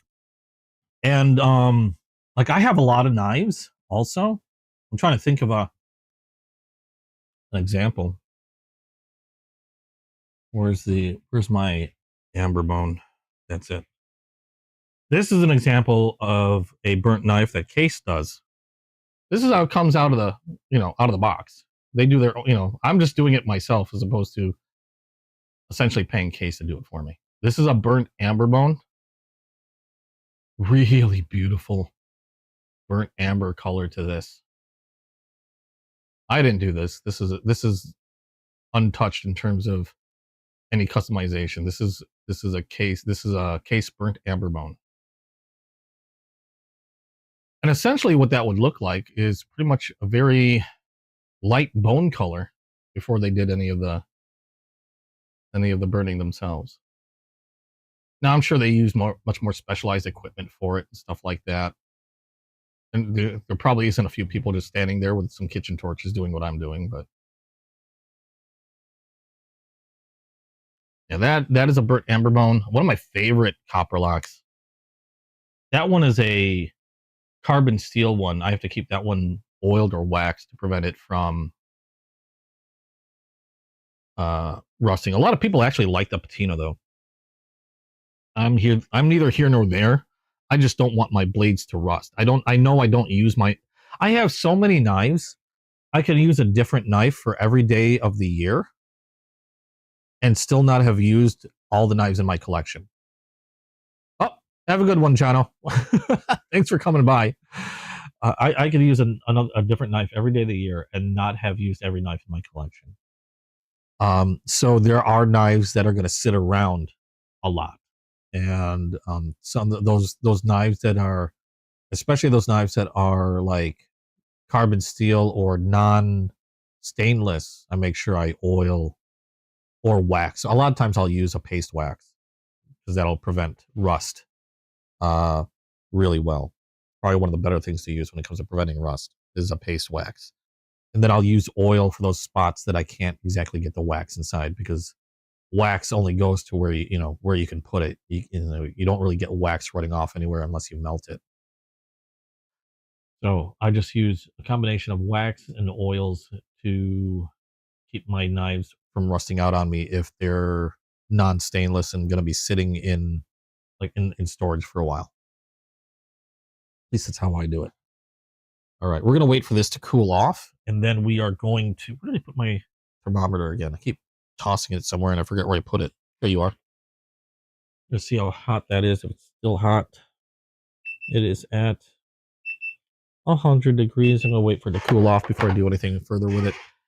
Once it cools off, I'm going to go ahead and run a polishing cloth over it. Oh, you know what? Let me touch it up a little bit. Seeing some areas I'd like to fix. There we go. The other side.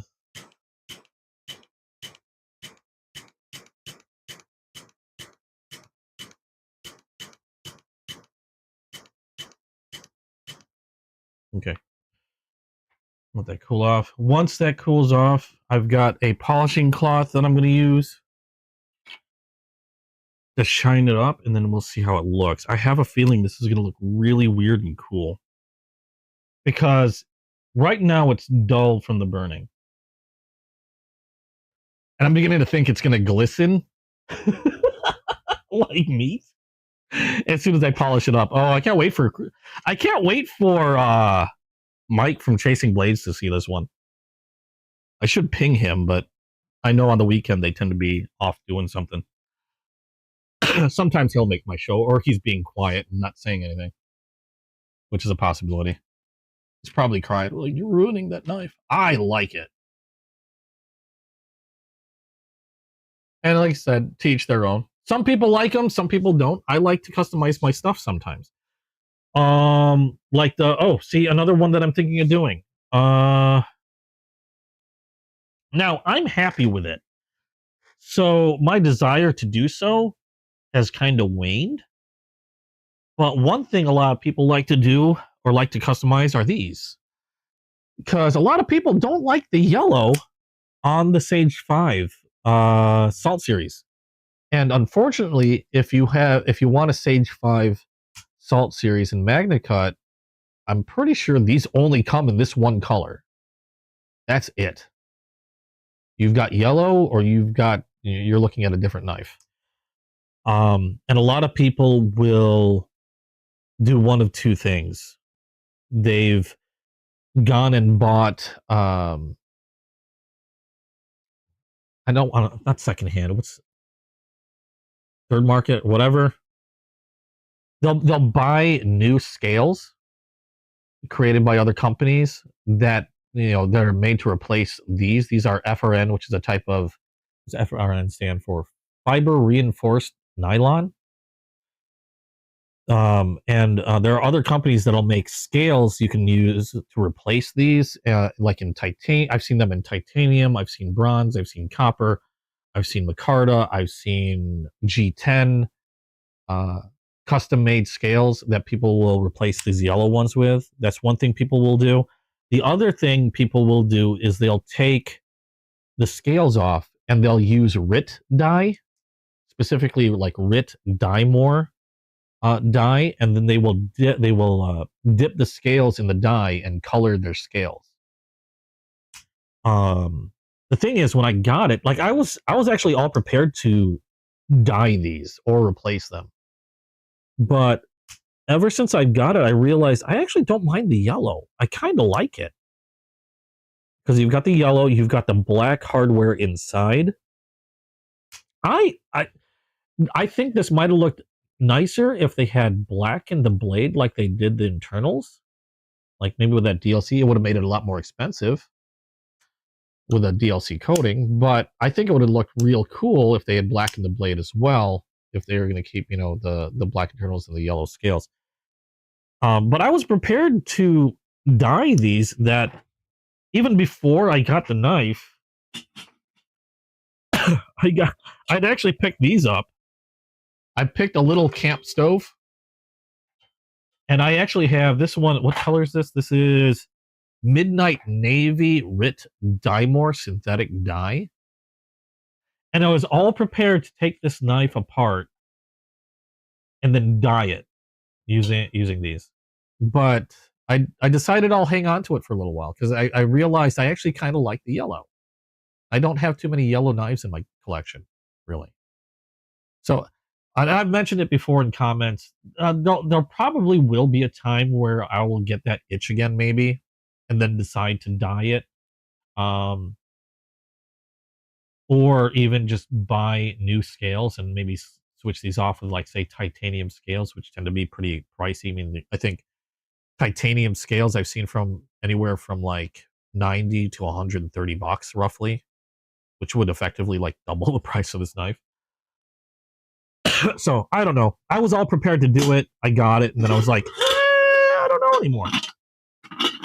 So I've been hanging on to this camp stove and the dye, and I was thinking of dyeing some other lesser expensive knives just to like test it out. You know, try my hand at dyeing some like maybe some natural G10 into different colors and things like that. I just thought the yellow when I got it in actually didn't look too bad. So I haven't done it yet. I don't know if I will still or not. You know, time will tell if I get tired of the yellow or not. If I had a lot of yellow knives, I probably would have done it a lot sooner. But there's that.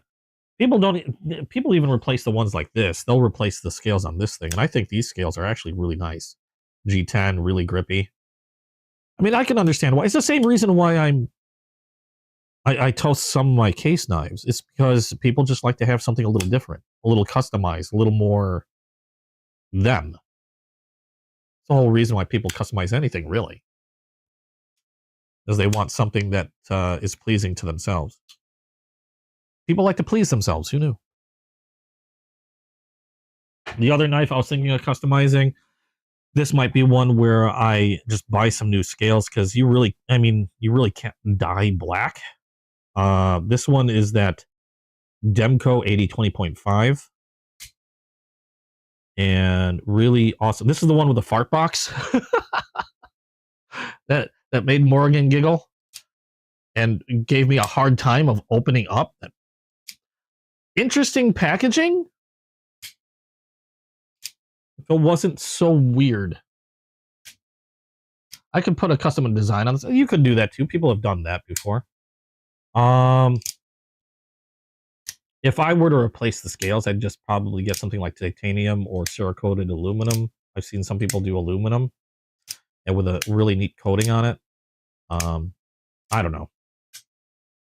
Again, I had it in my mind to customize the scales. Even this knife, I'm like, I might, but I'm not in any rush, if you know what I mean. I know a lot of people that like to get, you can get this knife with titanium scales already on it, but I know a lot of people like to customize and get different scales for this knife as well. This is another popular knife to customize. Is this 8020.5. But otherwise, when it comes to customizations, I like toasting my case knives, obviously. It's something a little different. You can't, what am I doing? That's where'd it go? I went to grab and test the freaking temperature. I almost heated it up. There went my brain. Okay, we're below 90 now. So there we go. This is my version of the, I don't know if I want to call it smoked bacon now. I'm going to call it the meat bone. I'm going to call this the meat bone. This is my new meat bone knife. I might add a little touch.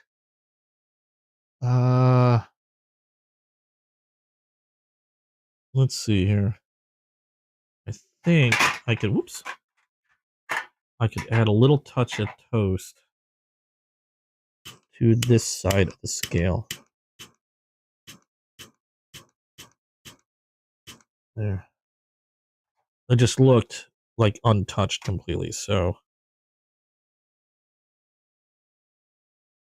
Okay, that's better. Didn't need much. I'm going to call it a meat bone. And then we'll polish this off. I've got, this is a sunshine polishing cloth. Wow, I can't talk now. Inhaled too much bone smoke. Oh, I don't know what that's going to do to my lungs. A lot of times these are used for jewelry. A lot of people like to use these for knives. They have very mild abrasive on them. They can put a really good shine on metal. I like using them to shine up and polish up a lot of my knives, especially case knives, make them really gleam. You'll see the difference when I use this one. And you use these things until they go pretty much black. They're good for a good long while, unless you get some like weird like abrasive stuff on it. but they do last a good long time. Let's see here. Okay, my UPS store is probably closed. Hopefully I can still pick it up. I can access my UPS box after hours. I have a special code, so I might drive off after my stream to pick it up still. Unfortunately, you guys won't see it until I put a video out, but I do have a Delica that I want to pick up from Spyderco, my third Spyderco. Let's see. Nice and cool. Okay, so this is what it looks like right now. Let's take the tape off because I'm going to fold the knives over. I'm also going to add a little bit of pivot oil because I probably heated a bit of that oil off. And I'm probably going to want to re-add the oil to make sure the pivots work really well. I'm going to test function on the knife because one thing I noticed when you're heating up a knife, and this is why I'm very careful of the temperature that I heat the knife at, and I'm very careful to maintain a certain temp, is you could also kind of mess with the springs a little bit. It's never hot enough to like screw around with the temper of the steel, but sometimes it could weaken the springs, I noticed. Where is my little brushes? Oh yeah, I might show it to you guys on my game stream. You guys might see it tonight at 9 p.m. I forgot about that. We're gonna add a little oil to this micro brush. There we go. And we're going to oil that spring. Notice there's some dirt there that I must have missed. I don't believe I even actually I don't believe I oiled this at all because I did intend to burn this, and if I know I'm going to burn a knife, I don't add any oil to the pivot like I normally would when I first get a knife. Now, other things that happen when you burn or toast knife, depending on how it goes. I believe there was a little separation already, but bone shrinks a little bit. I've got a little separation there. It's not too bad though, and on the bolsters, but that was expected. I think it already had a little bit of separation there. It wasn't perfectly flush, but not worried. Okay, so a little oil there. I'm going to remove this tape. Come on. Then we're going to add some oil to the pivot, and I think clean the well a bit. Because I don't think I even cleaned this knife, really. Okay, good snap there still. So that's good. Good snap there. And then let's clean this knife. Where did I put my nasty, dirty cloth? My naughty cloth. I really should prepare a lot better when I do my shit. Because I had an oilcloth, and now I don't know what it... There it is. I call it my oilcloth because it soaks... I use it to soak up all the oil that I'm going to end up dripping everywhere. And this is called camellia oil. It's a Japanese knife oil, food safe. Very popular oil for rust prevention on knives, and actually I used it a lot on a lot of the swords that I owned. Because it's not the cheapest, but it's not very expensive either. And I know some people that use like vegetable oil and things like that. I've heard somebody using like sunflower oil and whatever. The only problem with like a lot of like this is food grade. In other words, like you can use this on a kitchen knife, and it's not going to make you sick. It's not going to affect your food. But a lot of people like to use like food oils, like coconut oil and stuff like that. The only problem, or at least that I see, now correct me if I'm wrong, but I thought those oils will eventually go like rancid. And I don't want like rancid oils on my knife, especially if I end up using it on food. I would think that's something you wouldn't want. Am I wrong in thinking that, or is there something about it that I don't know or not understanding or didn't realize? So I try to stick with things like mineral oil or special purpose, oils that are, while they tend to be more expensive, obviously, oils that are purpose made for knives or steel. And I figure that way I don't have to worry about it really going rancid on me. The only other requirement when it comes to an oil is I like it to be food grade or actually not food grade, but food safe. So it won't affect anything. I won't make myself sick or be eating any chemicals if I decide I want to use the knife to cut my steak.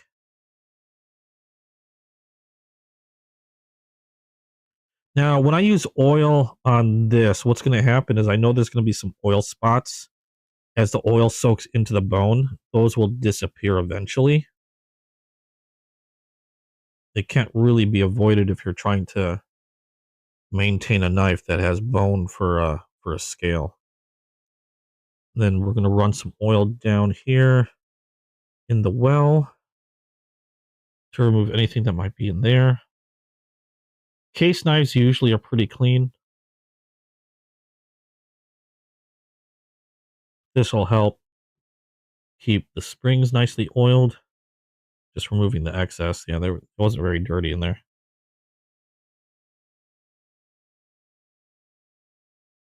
Just removing all that excess oil.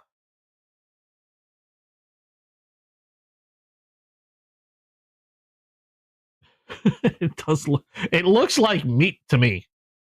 But the funny thing is I like it. I really, really like it. I know there's some people are probably going like, I just destroyed this knife. I really like it. It looks like meat. I can call this the carnivore. There we go. I'll call this the carnivore. There's a knife. The case carnivore. You have been dubbed the carnivore. I was going for smoked bacon. I ended up with a steak. I'm fine with that. I'm totally fine with that. Let's test it. Snap. Good snap again. So the springs are working nice and actually, one thing I wanted to check, make sure springs didn't weaken. It's not slapping on the spring. Well, I do see. I don't know if that was there before though. That edge seems to be slapping a little bit against the spring. I'm seeing a little bit of a roll. I don't know if that did that before I burned it or not, though. I never really used this knife, so I'm going to end up probably reprofiling the edge on this one a bit and having to resharpen. Didn't do that on the secondary, though, so secondary seems to be okay.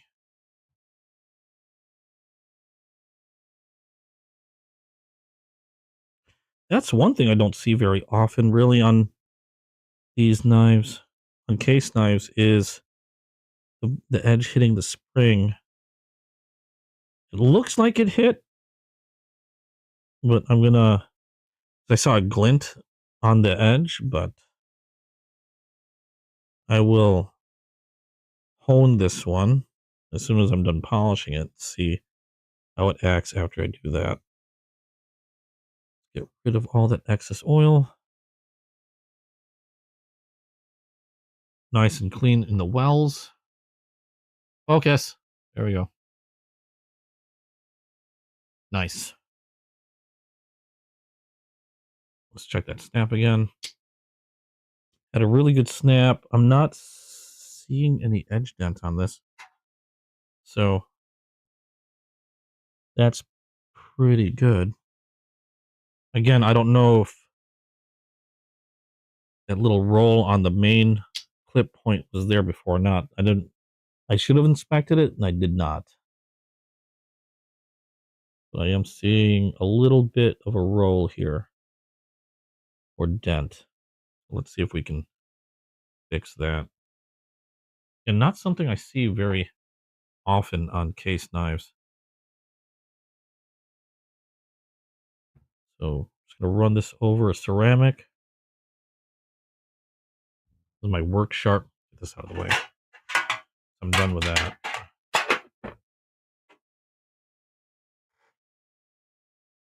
cover that up. This has to be my first case knife that hit the spring. I'm thinking it hit the spring. I hope it didn't.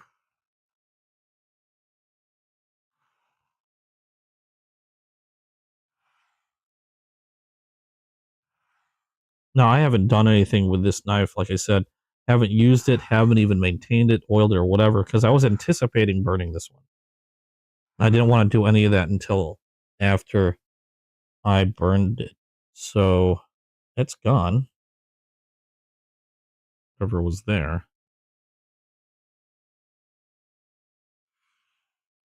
And then we'll test the sharpness of this knife in a little bit. I'm done honing it.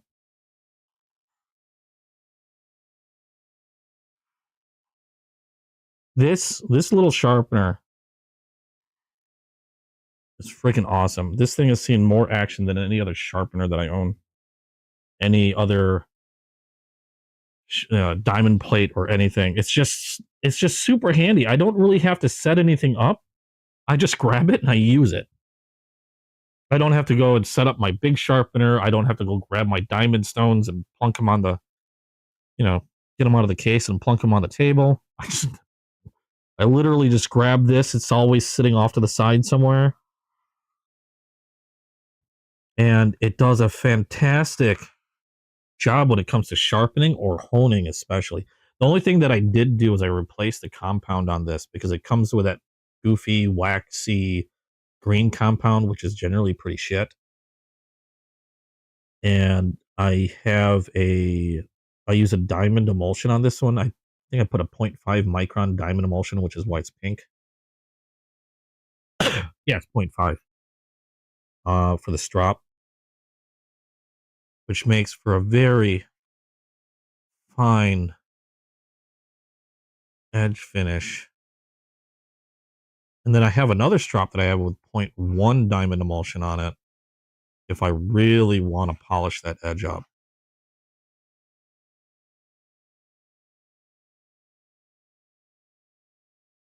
But generally, after stropping with this, I can get this to the point of where I can shave with it. If I spend more time with this and that, where's that other strop that I'm talking about?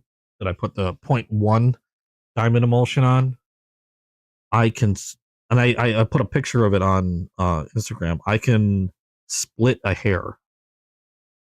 I have split hairs after stropping with this thing.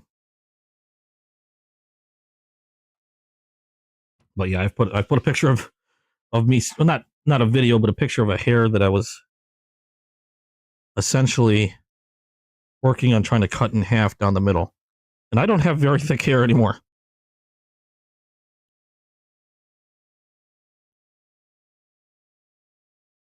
At my age, I've got pretty thin hairs.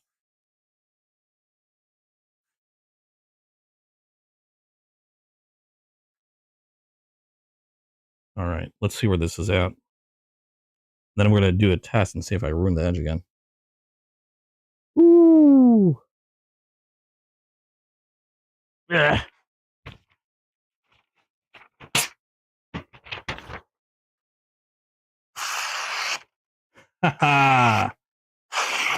Like I said, this thing is friggin' awesome. If you want a handy little sharpener, this thing frickin' rocks. Menopause, what? I mean, that did not take much effort to do. Now, the scary part is I'm going to shut this and let it snap and see if that spring is actually being kind of dumb. Because if it is, there's one thing I can try to do is reprofile the blade, which I really don't want to.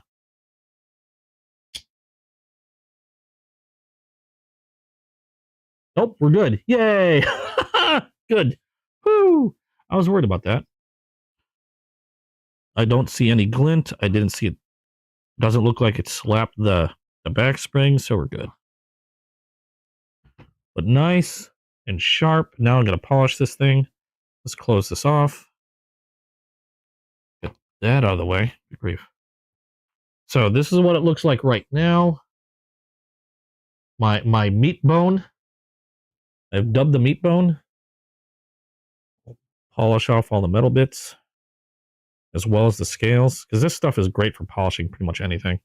The only thing you don't want to use these polishing cloths on are like costume jewelry, because again, it has a mild abrasive on it. And if you have, yeah, there's some separation on that bone that I didn't notice before. I think it was close to like that before. I just separated it. It just separated even more after I toasted it. But what can you do? But I'm pretty sure that was there before I even started. What was I saying? Oh yeah, don't use this stuff on costume jewelry, because a lot of costume jewelry is just like coated plastic. And I found a ring that I decided I was just gonna polish it up to see how it looked, and I ended up just with a few rubs, like polishing cloth took all the coating off. You ended up with like a clear plastic, like a hazy plastic ring. And I was like, whoops. Oh well. So yeah, that'll take coatings off real quick if you're not careful on cheap jewelry. But when it comes to shining up stuff, this stuff is these cloths are awesome. They'll even put a shine on that bone. Now, I won't be able to get like in the crevices, which is fine, but like even minor scratches, if it's very minor surface scratches, a lot of times this can even polish those out. It might take a little bit more elbow grease, but you can do it.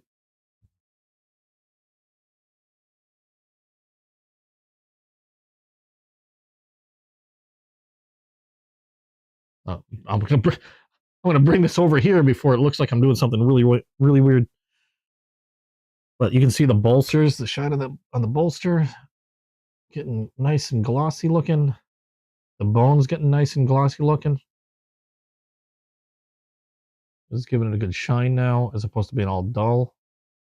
And okay, this is what I was wondering about when I did this, is if it was going to give it like a shine and an almost wet look, and it kind of is. So now it's kind of like, it's definitely like a meaty look to it. I like it. I know there's probably gonna be people like, oh, that's you've ruined. You've ruined it. I like it. That's kind of cool. I'm gonna have to put this on my Instagram and see what people say. I'm kind of curious as to what people are gonna say about this one. I know I'll probably get a lot of people going, "Oh dear God, what did you do?" But I am happy with it. I think it looks freaking cool. It's like yeah, it's like meat. I almost kind of want to do another one, but this is the only red bone I have. Yeah, a little dark on that edge there. That's fine. Not much I can do about that. The only problem, that's the other thing with when it comes to toasting bone, burning bone, is you can only go darker. You can't really go lighter. So you got to be really sure about what you want the end result to be, and then not second guess yourself. Is probably the hardest part, is the second guessing. At least for me, it is. Not to second guess myself and then go darker and then find out that I've done too much, like I did with that white bone. But there you go. This is my meat bone. I don't know what you guys. I know Morgan's probably slapping her forehead, but I like it. I freaking like it. It looks like meat. I guess you could say it's like almost uncooked. Well, no, cooked bacon, just a lot more reddish. Maybe uncooked bacon. I like it. Oh my God, focus. There we go. There's my meat stick. I don't know. We call it meat stick, meat bone. Carnivore? Oh no, I said carnivore before. I like that name, carnivore. Okay. I think that came out really well. And oddly enough, I think that's one of my favorite ones I've done so far. Because my favorite ones that I've done are, well, most of them. I did the caramel apple. I really like the light caramel apple. I like the dark one too, but I like the lighter one better. What was the other one that I liked? I'm gonna keep, if I mix up these cases, I'm never gonna get them the right case again. The other one that I did that I really, really liked, this one, was the sky blue. That's one of my favorites. And then what in there? That gray that I did, I thought was fantastic. If I can remember where I put it. There we go. The gray one, the gray bone. I thought that came out really well. These are probably my favorite ones right now. Are these right here. This was the sky blue. I just like the contrast on that. I thought it came out really well.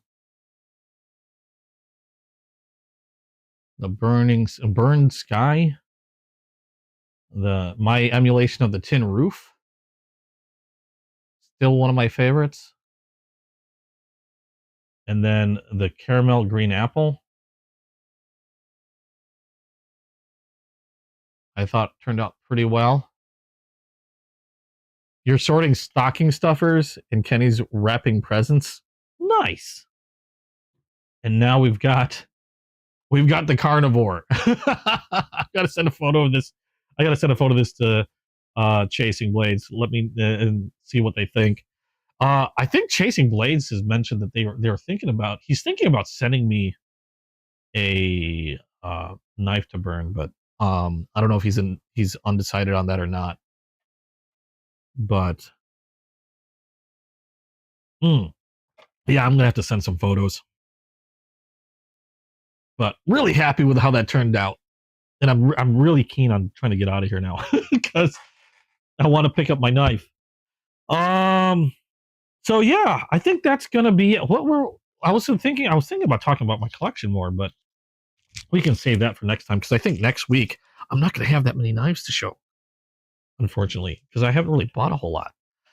But that's let me know what you guys think. There's the gray bone. I'm gonna put that away. Let me know what you guys think of what you've seen. Now I know I didn't have too many new knives. I had the two swell centers. Yeah, the two swell centers from Case, and then the Vosteed Hedgehog, which I think is freaking super cool. I'm so happy I was able to get my hands on this thing, and at an amazing price too. Oh my god, I still can't believe I got it for that much. I'll pull it back out now. I'm just gonna add it to my collection.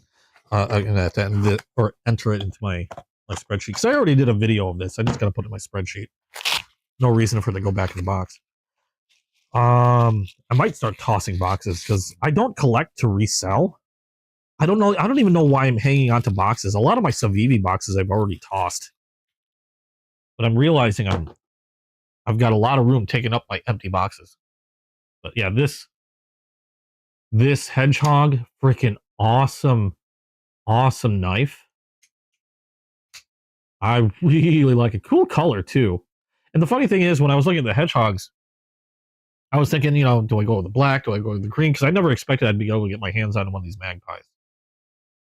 And that's a really cool color. Again, I can't believe I got it for the cost that I got it at. And again, go check out Whatnot. Not Chasing Blades. Whatnot. I got this one from Blade City on Whatnot. Go check them out. Check out Chasing Blades, especially if you're into case knives. They have a huge collection of case knives, and they do carry a lot of moderns now as well, like Cobra Tech, Best Tech. The Spider codes that I got were actually from Chasing Blades, And if they don't have, they don't have anything that you see on their show, let them know what you're looking for. There's a good chance they can get it for you. Like I said, those Spyderco's, not something I normally see at their show, but they were able to get them for me. I got them actually at a special show that they were doing, and got both those Magna Cut Spyderco's from them at a really awesome price.